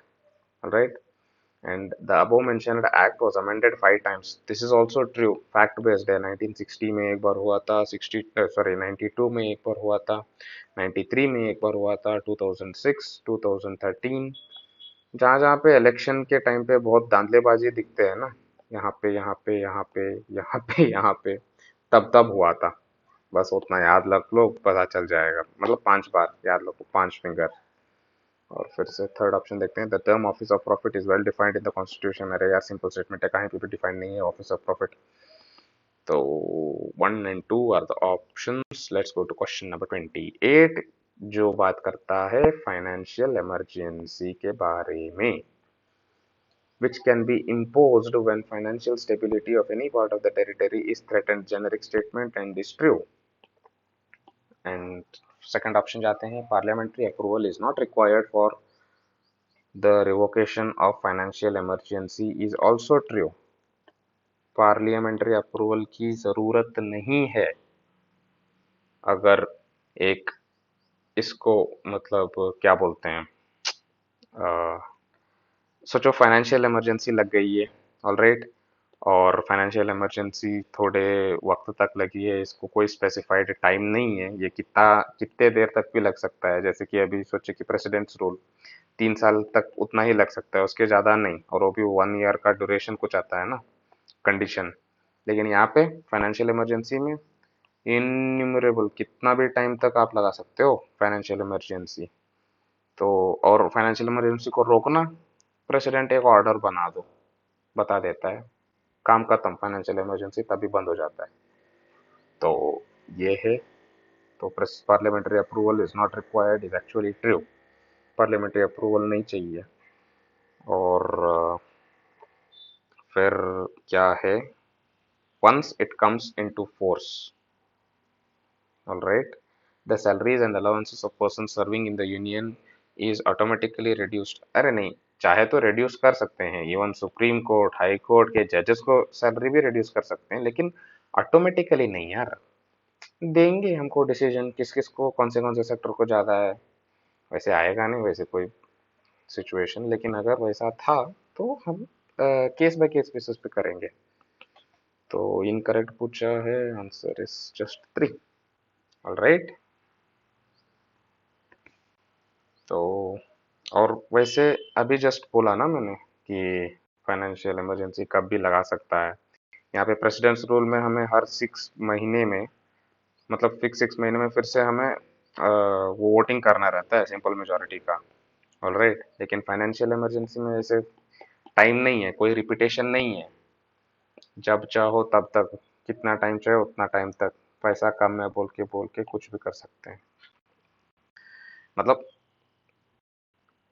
गंवार भाषा में बोल रहा हूँ, यूजुअली पैसा कम है बोले तो ऑब्वियसली अगर श्रीलंका की स्थिति के जैसे हो गया तो ऑफ कोर्स फाइनेंशियल इमरजेंसी का हालत आ जाता है। हाँ, लेकिन हमारे लीडर्स से नहीं है ना, वैसे आएगा नहीं। चलो, हाँ, स्टेट में कुछ ये भी आया था, कोई सीनियर कैबिनेट सेक्रेटरीज वगैरह बोल रहे थे कि वेस्ट बंगाल पंजाब और थोड़े केरला, वहाँ के स्टेट्स में कुछ क्या बोलते हैं कि एक्सेसिव स्पेंडिंग हो रहा है, मुझको मतलब फिजिकल डेफिसिट उनका बहुत बढ़ रहा है, on the similar to the verge of Sri Lanka बोल के। बट पता नहीं, मेंस में पूछेंगे तो पूछेंगे, देखते हैं। Let's see question number 29. Consider the following statements. The president can declare a national emergency even before the actual occurrence of an external aggression. सही है। अब सोचो कि पाकिस्तान को एक ही न्यूक्लियर मिसाइल है ठान के अभी हमारे यहाँ भेजने वाला है बोल के हमें ऑलरेडी पता चल गया है, और हम प्रिपरेशन ना करें। मतलब जब हिट होगा, हमारा फर्स्ट यूज पॉलिसी है, इसलिए ही हम पहले जब अटैक करेंगे तभी करेंगे बोल के बैठे रहे क्या? नहीं ना। तो सॉरी, नहीं ना। तो ऑफ कोर्स ये सही है। And Lok Sabha is authorized for disapproving the continuation of proclamation of national emergency. Of course, Lok Sabha he national emergency को बंद कर सकता है। सोचो कि अभी नेशनल इमरजेंसी चल रहा है, ऑल राइट, और लोकसभा के 1/10 ऑफ द पीपल, 1/10 मतलब एटलीस्ट 55, ऑल राइट, 55 लोग आके स्पीकर को एक रिटन नोटिस दे देते हैं कि फिर से बैठक बुलाओ, सिटिंग बुलाओ, और ये सिटिंग विद इन 14 डेज एक सिटिंग होना चाहिए, क्योंकि हमें इस नेशनल इमरजेंसी को डिसअप्रूव करना है। तो हो जाएगा, ऑलराइट। अगर डिसअप्रूव हो गया तो हो जाएगा। तो बोथ ऑप्शन 1 एंड ऑप्शन 2। तो चलो let's go to question number 30। यहाँ पे से थोड़ा आधार के बारे में पूछ रहा है। Aadhaar meta data can not be stored for more than 3 months. ये 3 मंथ्स, यार 6 6 महीने ले लेते हैं एक एक बार एक स्कीम बनाने के लिए। This is actually 6 months, it's not 3 months, it is 6 months. तो अगर 1 से आंसर पता चल गया तो बहुत सही होता है, लेकिन नहीं, ये बहुत इजी हो जाएगा। अगर 2 4 3 में से कोई एक भी सही हो गया तो पता चल जाएगा। तो चलो देखते हैं second option. State can not enter into any contract with private organisations for sharing of Aadhaar data.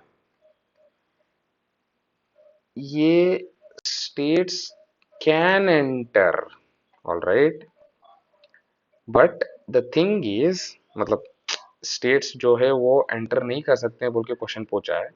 लेकिन ये सही है, but states can enter with Aadhaar meta data को स्टोर नहीं करेंगे, एक यूनिक आईडी जो रहता है उसको शेयर करके स्टेट्स कैन एंटर।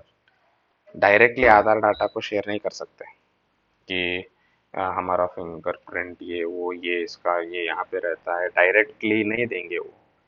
तो चलो ये तो है सही। थर्ड भी देख लेते हैं। Aadhaar is mandatory for obtaining insurance products. हाँ, अरे सॉरी, आधार कैसे मैंडेटरी हो जाएगा यार? Aadhaar is not mandatory, Aadhaar is not mandatory.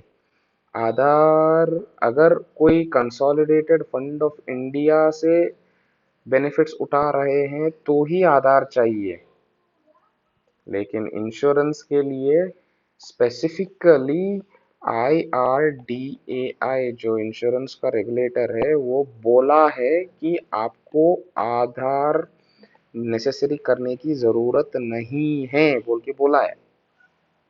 तो this Aadhaar is mandatory for obtaining गलत है, ऑलराइट। एक सेकेंड, थर्ड गलत है, सेकंड सही है। हाँ, अभी अभी तो देखा था। तो फोर्थ वाला देखते हैं। Aadhaar is mandatory for getting benefits out of consolidated fund of India, अभी तो डिस्कस किए थे। तो फोर्थ सही, सेकंड सही, आंसर इज 2 and 4। चलो question number 31। A political party may receive funding from a foreign company in which Indian hold at least 50% shares. A political party may receive funding from a foreign company, all right, in which a Indian hold at least 50% shares. तो फिर Indian company हो गया ना वो। अरे सही है। NRI जो कि सिटीजनसी है are not allowed to vote by postal ballots. फिलहाल तो वो वोट नहीं कर सकते पोस्टल बैलेट्स पे। कहीं आपके कोई एनआरआई फ्रेंड्स जो बाहर पढ़ने पढ़ने के लिए या कमाने के लिए गए रहते हैं, वो पोस्ट पे भेज के इलेक्शन थोड़ी कर सकते हैं। उनको आना पड़ता है ना। तो वो फिलहाल अभी तो है नहीं, लेकिन उसके ऊपर सोच रहे हैं कर सकते हैं क्या बोल के। तो चलो ठीक है। ये सॉरी, ये सही है, ये भी सही है। Option is C. ऑलराइट। लेकिन क्वेश्चन ये उठता है कि पोस्टल बैलेट का फैसिलिटी कौन कौन यूज कर सकता है। Members of armed forces like Army, Navy, Air Force, armed police like CRPF, ITBF, ITBP, ऐसे, और फिर गवर्नमेंट एम्प्लॉयज जो कि आउटसाइड इंडिया तैनात है। सोचो जर्मन में एम्बेसडर बन के गए हो तो फिर क्या वोटिंग का अधिकार खो जाओगे? नहीं, हरगिज नहीं। पोस्टल बैलेट से कर सकते हो। और फिर ये भी जो प्रिवेंटिव डिटेंशन में रहते हैं ना, तुम कुछ गलत करने वाले हो बोल के जेल में डाल देते हैं उनको, वो भी वो पोस्टल बैलेट से वोट कर सकते हैं। और even special voter such as president of India है, चाहे तो वाइस प्रेसिडेंट हो, चाहे तो गवर्नर हो, कैबिनेट मिनिस्टर हो, स्पीकर हो, और जो जो पोल ड्यूटी करते हैं वो हो, वो सब लोग पोस्टल बैलेट से कर सकते हैं। और इवन एब्सेंटी वोटर्स, जो कि जो लोग अभी तक वोट नहीं कर सकते क्योंकि उनका डिसेबिलिटीज का कोई कुछ कंडीशन है, नहीं तो वो एसेंशियल सर्विस प्रोवाइडर्स में कुछ है, या senior citizens of 80 plus years के हैं, तो वो भी पोस्टल बैलेट से कर सकते हैं। ऑलराइट। तो कॉन्सेप्ट भी क्लियर हुआ, एलिमिनेशन मेथड भी क्लियर हो गया। चलो let's go to question number 32। Consider the following statements regarding the procedure of the amendment of Indian Constitution। और यहाँ पे बंदा पूछ क्या रहा है? इनकरेक्ट। सिंपल सवाल है। All states must give their consent. All state हटा दो यार, हाफ ऑफ द स्टेट्स। तो अगर जल्दबाजी में कर लिया तो पहला वाला इन मतलब पहला वाला या बोथ वाला इनकरेक्ट पूछा है ना, तो वैसे बता सकते हैं। पहले पूछ, लेकिन पढ़ना पूरा जरूरी है। All states must give their consent when an amendment modifies an article related to distribution of powers between the states and the central government। नहीं, 50% ऑफ द स्टेट्स देने की जरूरत काफी है। 50%, नॉट ऑल। तो पहला वाला गलत है।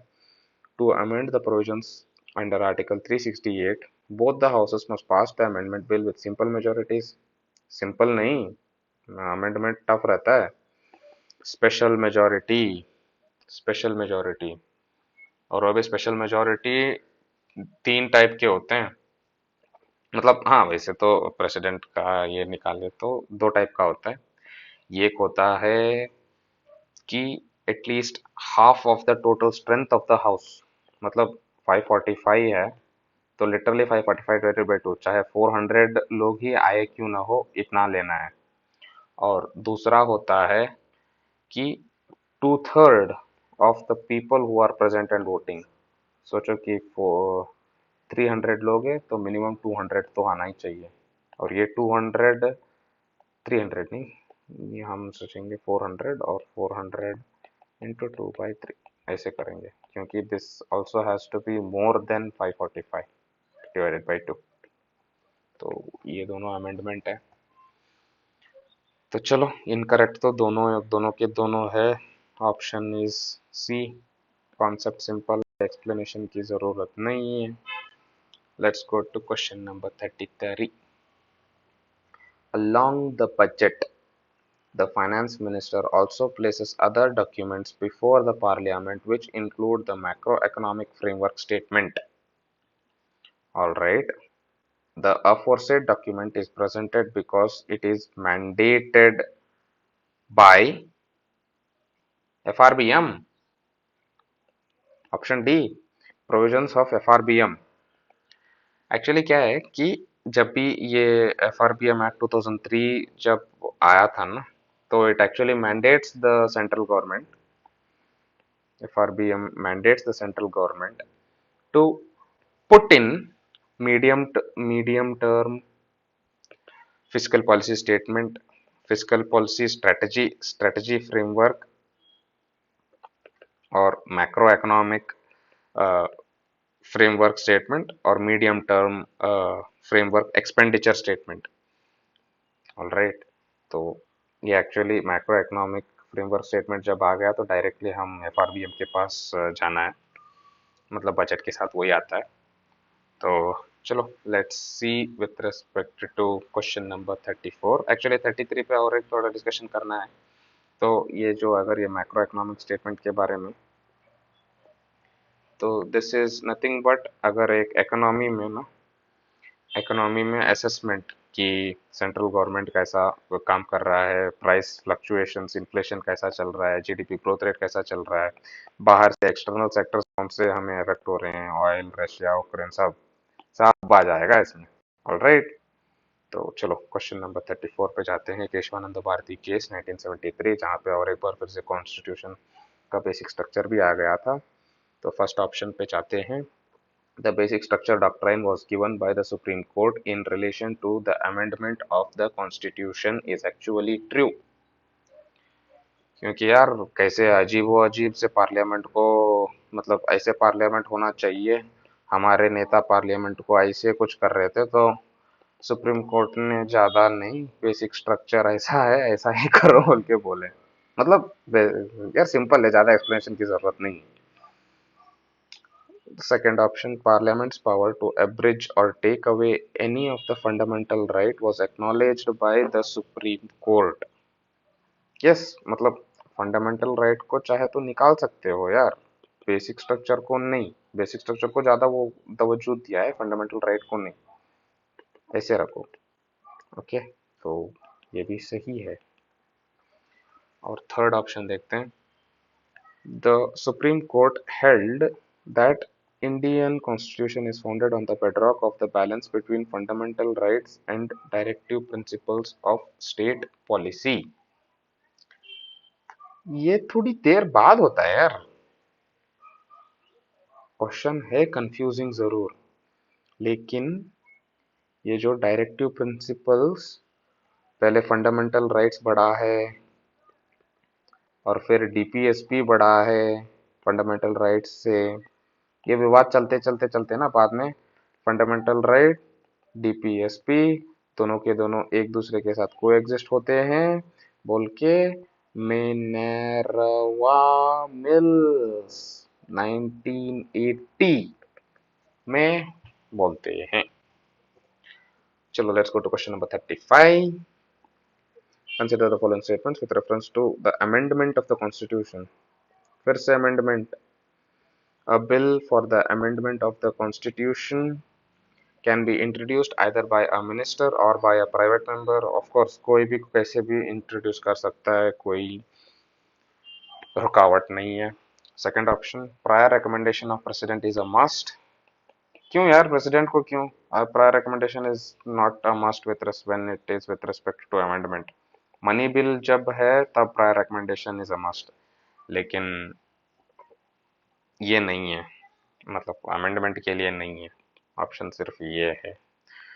चलो क्वेश्चन नंबर 36 पे जाते हैं। The main advantage of parliamentary form of government is that, parliamentary form of government advantage पूछा है और ये बोला है, तो कंपेयर किसके साथ करना है? प्रेसिडेंशियल फॉर्म ऑफ गवर्नमेंट के साथ पूछ रहा है ये। तो चलो पहला ऑप्शन देखते हैं, कौन सा है पहला option. The executive and legislature work independently. यहाँ पे ये वो दोनों इंडिपेंडेंटली वर्क करते हैं, यहाँ पे साथ में वर्क करते हैं, गलत है। It provides continuity of policy and is more efficient, ये भी यूएसए के बारे में ही बात कर रहा है। The executive remains responsible to the legislature. यहाँ पे एग्जीक्यूटिव अपना काम करता है, लेजिस्लेचर अपना काम करता है। यहाँ पे एग्जीक्यूटिव लेजिस्लेचर को रिस्पॉन्सिबल है, और आंसर इसके लिए सी है। The head of the government can not be changed without an election, ये भी यूएसए में ही है। Simple question, simple answer. Question number 37. Which of the following amendments to the Constitution of India can be passed only by special majority of both the houses of the parliament? All right. तो special majority both the houses of the parliament मतलब constitutional amendment पूछ रहा है. Amendment to part 3 of the constitution. हाँ, of course. Part 3 क्या बोलता है? Fundamental rights बोलते हैं ना. तो कॉन्स्टिट्यूशनल अमेंडमेंट ही होना चाहिए ना फंडामेंटल राइट्स को करने के लिए. तो सही है. Part 4 of the Indian constitution, ये भी सही है. पार्ट 4 क्या बोलता है? डीपीएसपी बोलता है. अगर इसको पूरा पार्ट 4 को ही चेंज करना है तो ऑफ कोर्स कॉन्स्टिट्यूशनल अमेंडमेंट सही है.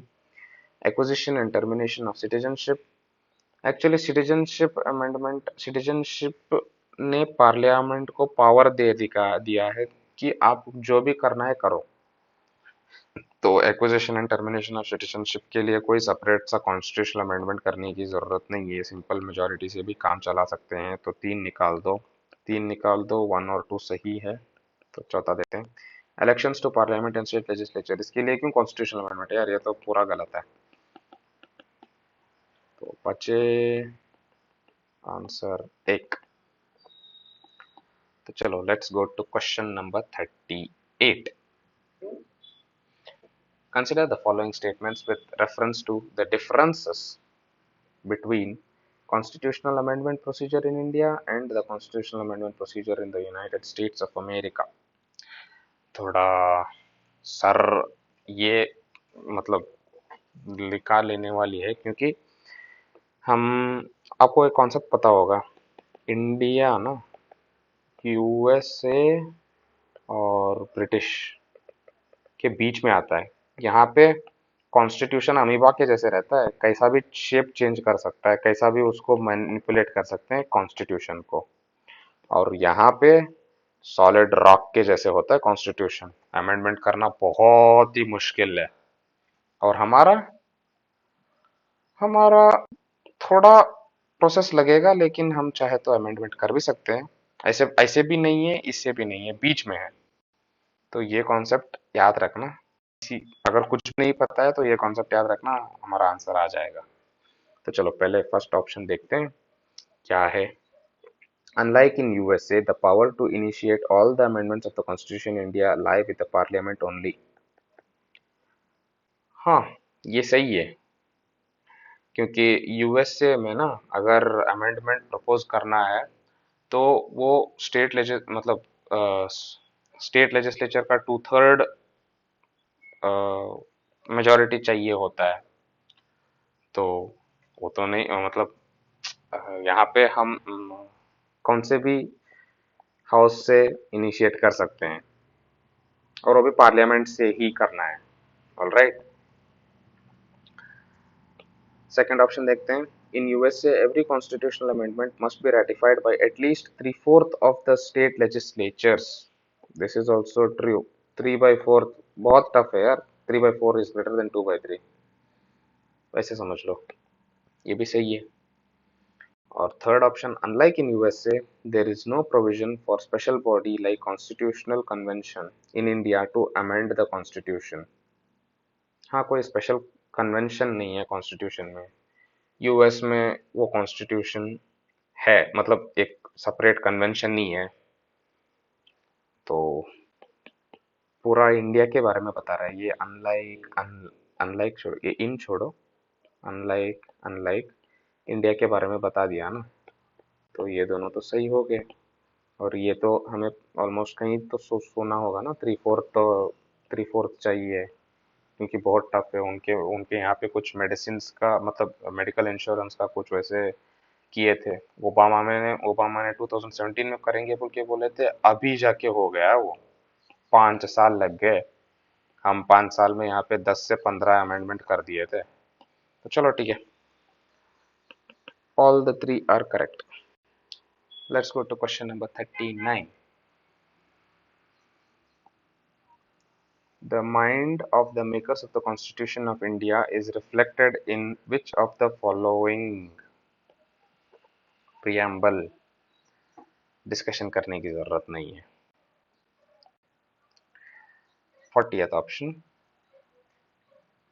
match the following pairs. तो 101st constitutional amendment, GST. 101st constitutional amendment is with respect to GST.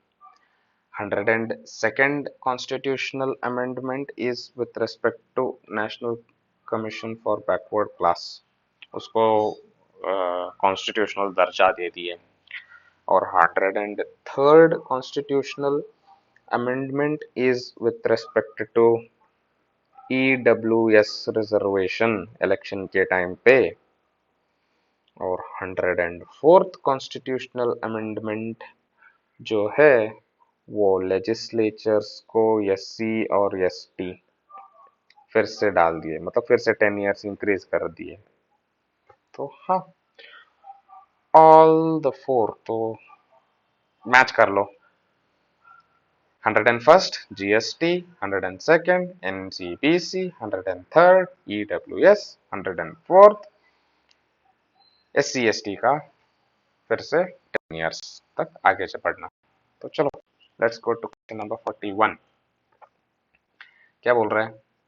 In which of the following cases a member of parliament or a member of legislative assembly will not be disqualified under anti-defection law. अगर 2/3 के साथ वापस party छोड़ दिए तो disqualify नहीं होंगे. देखते हैं क्या होता है. ऑप्शन अगर वो डायरेक्टली ऑप्शन दे दिया है, नहीं ये कुछ दूसरा ही है. ओके, फर्स्ट ऑप्शन पहले anti defection law, not be disqualified, important terms है. चलो, तो if a political party merges with another political party with at least 1/3 members in favor of the merger. यार अगर 1/3 members favor of the merger है तो disqualification हो ही जाएगा यार. 2/3 होना चाहिए, 2/3, 1/3 नहीं. और second, if any nominated member joins any political party before the end of 6 months. If any nominated member joins any political party before the end of 6 months, ये सही है. मतलब अभी नॉमिनेटेड है, 6 मंथ्स हुए नहीं है, वो पार्टी कोई पार्टी ज्वाइन कर दिया तो he will not be disqualified. लेकिन अगर 6 मंथ्स तक यहाँ पे रह के जो जो काम होता है सब देख के बाद में पॉलिटिकल पार्टी ज्वाइन करेगा तो he will be disqualified to be a member of the parliament or a state legislative assembly. So answer this option is correct. Third option, if any member who is independently elected joins any political party, he will be disqualified.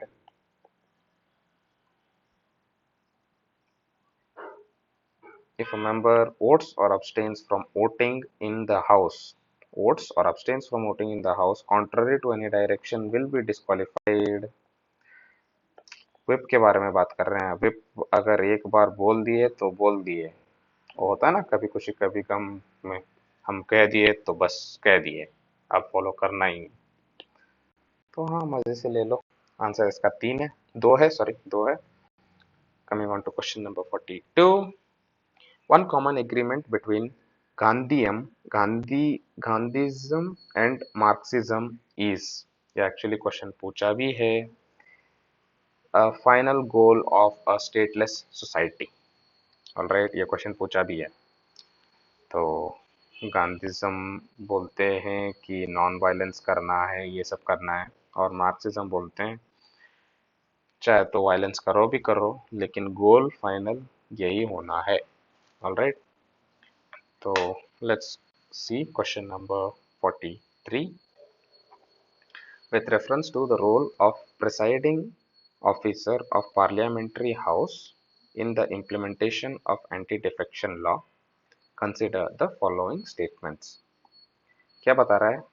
Presiding officer, important words का जो रहता है ना उसको ये करना.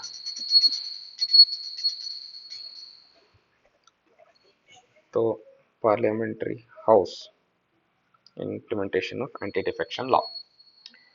तो first option देखते हैं. Any question regarding disqualification arising out of defection is to be decided by the presiding officer of the house.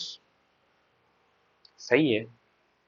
Speaker Lok Sabha में कर सकता है, चेयरमैन राज्यसभा में कर सकता है। मतलब वही तो फाइनल सोल अथॉरिटी है ना उसी को डिसाइड करने का। तो वन इज करेक्ट। और second option, the decision of presiding officer is final and can not B questioned in any court. Decision is final but पहले तो ऐसे ही होता था लेकिन अभी नहीं। ये एक्चुअली एक फेमस केस है, कीहोतो पोलोहान केस 1992। इसमें ये जो ऑप्शन है इसको गलत साबित करते हैं। मतलब ये जो डिसीजन है प्रिसाइडिंग ऑफिसर का, it has been questioned by the court. तो सेकंड गलत हो जाता है। और थर्ड ऑप्शन देखे तो the presiding officer have to give decision on disqualification within 4 weeks of filing the complaint. ये कहीं पे भी हमने पढ़ा नहीं है यार, कोई टाइम पीरियड स्पेसिफाई नहीं है, कब चाहे कब तब दे सकता है। तो ये भी गलत है, सिर्फ ऑप्शन ए 40 का। Let's go to question number 44। With reference to all India services consider the following statements. ये तो हमें गलत करना ही नहीं है, उसी के लिए तो इतना सब भाग रहे हैं। तो the members of all India services are both recruited and trained by the central government. सही है। Both salaries and pensions of members of all India services are borne by the states. ये भी सही है। हाँ, चाहे दोनों के दोनों सही है, फैक्ट्स है और ज़्यादा डिस्कशन इसमें नहीं होता है। स्टेट हमें पैसा देता है, सेंटर हमें ट्रेनिंग देता है, याद रखना। तो चलो let's go to question number 45। Sorry for the disturbance यार, कुछ चल रहा है यहाँ पे। ओके, तो क्वेश्चन नंबर 45 में क्या है? With reference to safeguards provided to the civil servant under the Indian Constitution, consider the following statements.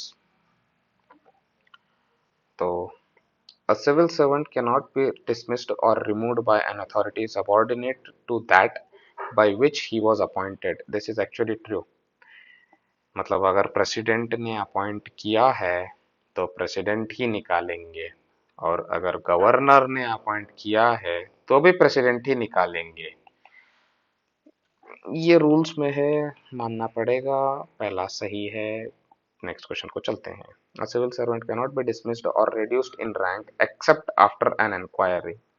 कुछ गलत काम किया और बिना इंक्वायरी के आपको डिसमिस सस्पेंड कुछ नहीं कर सकते, और रैंक भी कम नहीं कर सकते। मूवीज में शो में वगैरह देखे रहते हैं ना, कुछ भी हो जाए, कुछ गलत कर दिया किसी गवर्नमेंट ऑफिसर ने, किसी एजेंट ने, तो झट से पहले इंक्वायरी बनता है।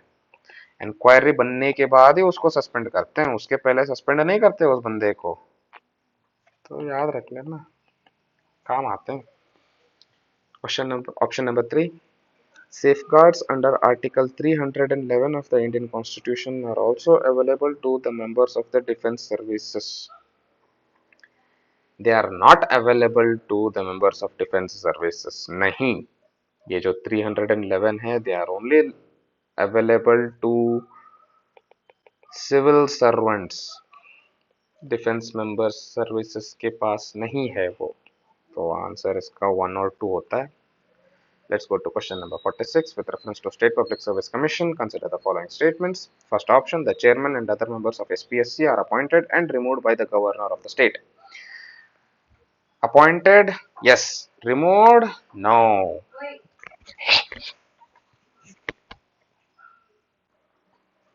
अभी देखा था ना कि अपॉइंटेड चाहे गवर्नर कर सकता है लेकिन रिमूवल प्रेसिडेंट ही करते हैं। तो let's go to question number 2।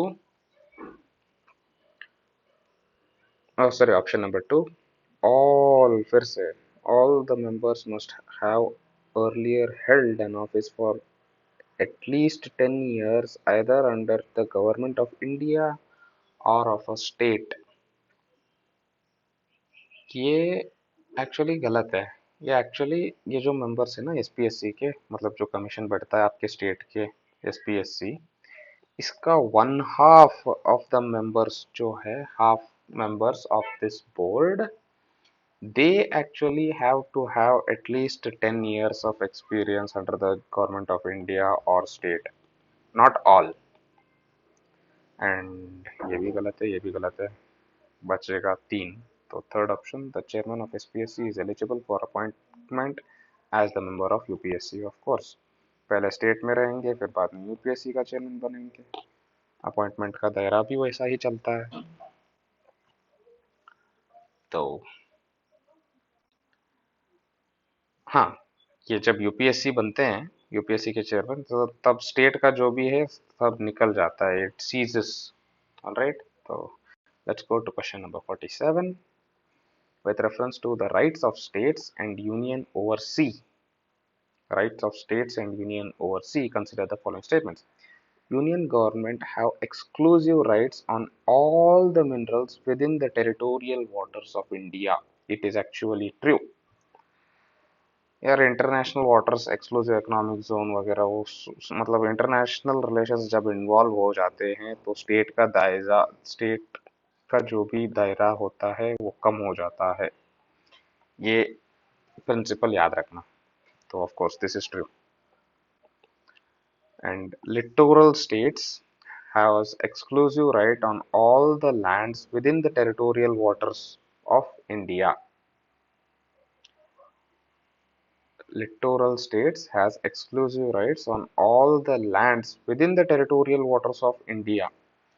अगर एक स्टेटमेंट है, अगर ये स्टेटमेंट सही होता तो यार वो कोस्टल रेगुलेशन जोन, इसके यहाँ पे इतना बीच का ये वगैरह, ये सेंट्रल गवर्नमेंट थोड़ी कैसे डिसाइड कर लेता। क्वेश्चन पूछ सकते हो ना। तो इसके हिसाब से तो ये गलत हो जाएगा, राइट। एक्चुअली ये गलत भी है। एक्चुअली इंडिया का जो टेरिटोरियल वाटर है वो अराउंड 12 नॉटिकल माइल्स तक डिस्टेंस होता है, और exclusive economic zone to 100 nautical miles होता है। तो वो तो सही है, लेकिन यूनियन गवर्नमेंट का एक्सक्लूसिव राइट है इन द टेरिटोरियल वाटर्स, और थोड़ा सा ये पार्ट बी चाहे तो गवर्नमेंट ले सकता है। All lands with in the territorial waters नहीं। जब ये एक्सट्रीम स्टेटमेंट आता है ना, तो रोंगटे खड़े हो जाने चाहिए। और सिंपल है answer one. Let's go to question number 48। With reference to immunities provided for the president of India, उनको तो अरेस्ट नहीं कर सकते यार, फर्स्ट सिटीजन है। तो फर्स्ट ऑप्शन, ही और she cannot be held liable for any act done by him in exercise of his official duties. It is true. And then second option, the official conduct of the president cannot be reviewed by any court or tribunal. ये review करने के बारे में बोल रहे हैं। It can be reviewed, मतलब अगर सोचो कि इम्पीचमेंट करना है प्रेसिडेंट का ही, तो यार उनका ऑफिशियल कंडक्ट बिना रिव्यू किए थोड़ी इम्पीचमेंट कर सकते हैं। तो इम्पीचमेंट तो करने के लिए रिव्यू करना ही पड़ेगा ना। तो सेकंड ऑप्शन को गलत गोली मारो। और अगर टू निकल गया, बचा हमें ऑप्शन वन और तीन। No criminal proceedings can be started against the president during the term of his or her office. It is true. Constitution में दिया है, और that is true. चलो, let's go to question number 49. With reference to the reservation of seats for SCs and STs in the parliament, अभी अभी हमने देखा था 104th constitutional amendment। तो क्या बोल रहा है? Seats are reserved for SCs and STs only in Lok Sabha and not in Rajya Sabha. That is true. Lok Sabha में ही सीट से, राज्यसभा में तो first pass the post system, मतलब ये ये ये रूल राज्यसभा में फॉलो नहीं होता, ये सिर्फ लोकसभा में फॉलो होता है रिजर्वेशन का। तो ये दिस इज एक्चुअली ट्रू। और फिर second option, equal number of seats are reserved for एससीज and STs in parliament from each state. ये गलत है यार। इक्वल नंबर कैसे होगा यार?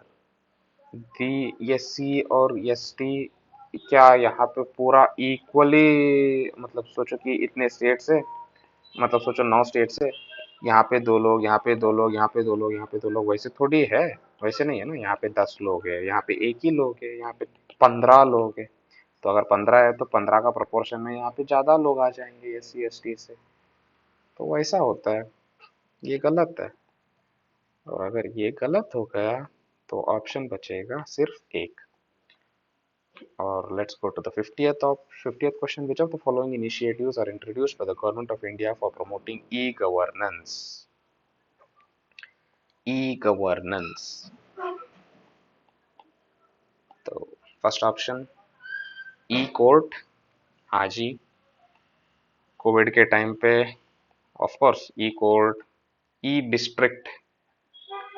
ई डिस्ट्रिक्ट जो है ये department of information and technology ने स्टार्ट किया था। और ये क्या है कि डिस्ट्रिक्ट लेवल में, मतलब हम अगर डीसी बन गए तो उस टाइम पे ये इशूइंग ऑफ बर्थ और डेथ सर्टिफिकेट जो है, एक सेकंड इसमें लिख लेता हूँ, ई डिस्ट्रिक्ट में बर्थ और डेथ सर्टिफिकेट जो है ये, और इनकम हो, कास्ट सर्टिफिकेट हो, इन एज हो, विडो पेंशन हो, सब कुछ ई डिस्ट्रिक्ट में आ जाएगा। ये सही है। ई कोर्ट्स का तो नाम में ही मिल जाएगा, मिशन मोड मतलब जुडिशियल सर्विस करने के लिए। यूजुअली ये कोविड में थोड़ा ज़्यादा चल रहा था। और फिर प्रगति प्लेटफॉर्म। प्रगति मतलब proactive governance and timely implementation. तो ये प्रोएक्टिव गवर्नेंस और टाइमली इम्प्लीमेंटेशन नाम से ही पता चल जाएगा कि जो भी ग्रीवियंसेस है साइमल्टेनियसली गौर मतलब स्टेट गवर्नमेंट का हो या सेंट्रल गवर्नमेंट का हो, सारे प्रोग्राम्स, इंपॉर्टेंट प्रोग्राम्स वगैरह, मतलब स्टेट का, सेंटर का और स्टेट का जो भी, इसका भी थोड़े प्रोग्राम्स रहते हैं, इसके भी थोड़े प्रोग्राम्स रहते हैं फॉर द सिटीजन। वो दोनों को मिला के, इसके ग्रीवियंसेस को मिला के इसको देना, इसको पहुंचना है। बस ये समझ लेना Pragati, proactive governance and timely implementation. तो और जीवन प्रमाण। जीवन प्रमाण जो है ये बायोमेट्रिक ऑथेंटिकेशन है, जो कि, एक सेकेंड, ओके, ये बायोमेट्रिक ऑथेंटिकेशन है जो कि डिजिटल लाइफ सर्टिफिकेट देता है। Digital life certificate and all of them are promoting e governance. Actually statement generic है, तो हाँ। चलो, sorry for the disturbance, answer इसका डी है। चलो let's see, let's solve the 8th question tomorrow itself. All right, तो चलो।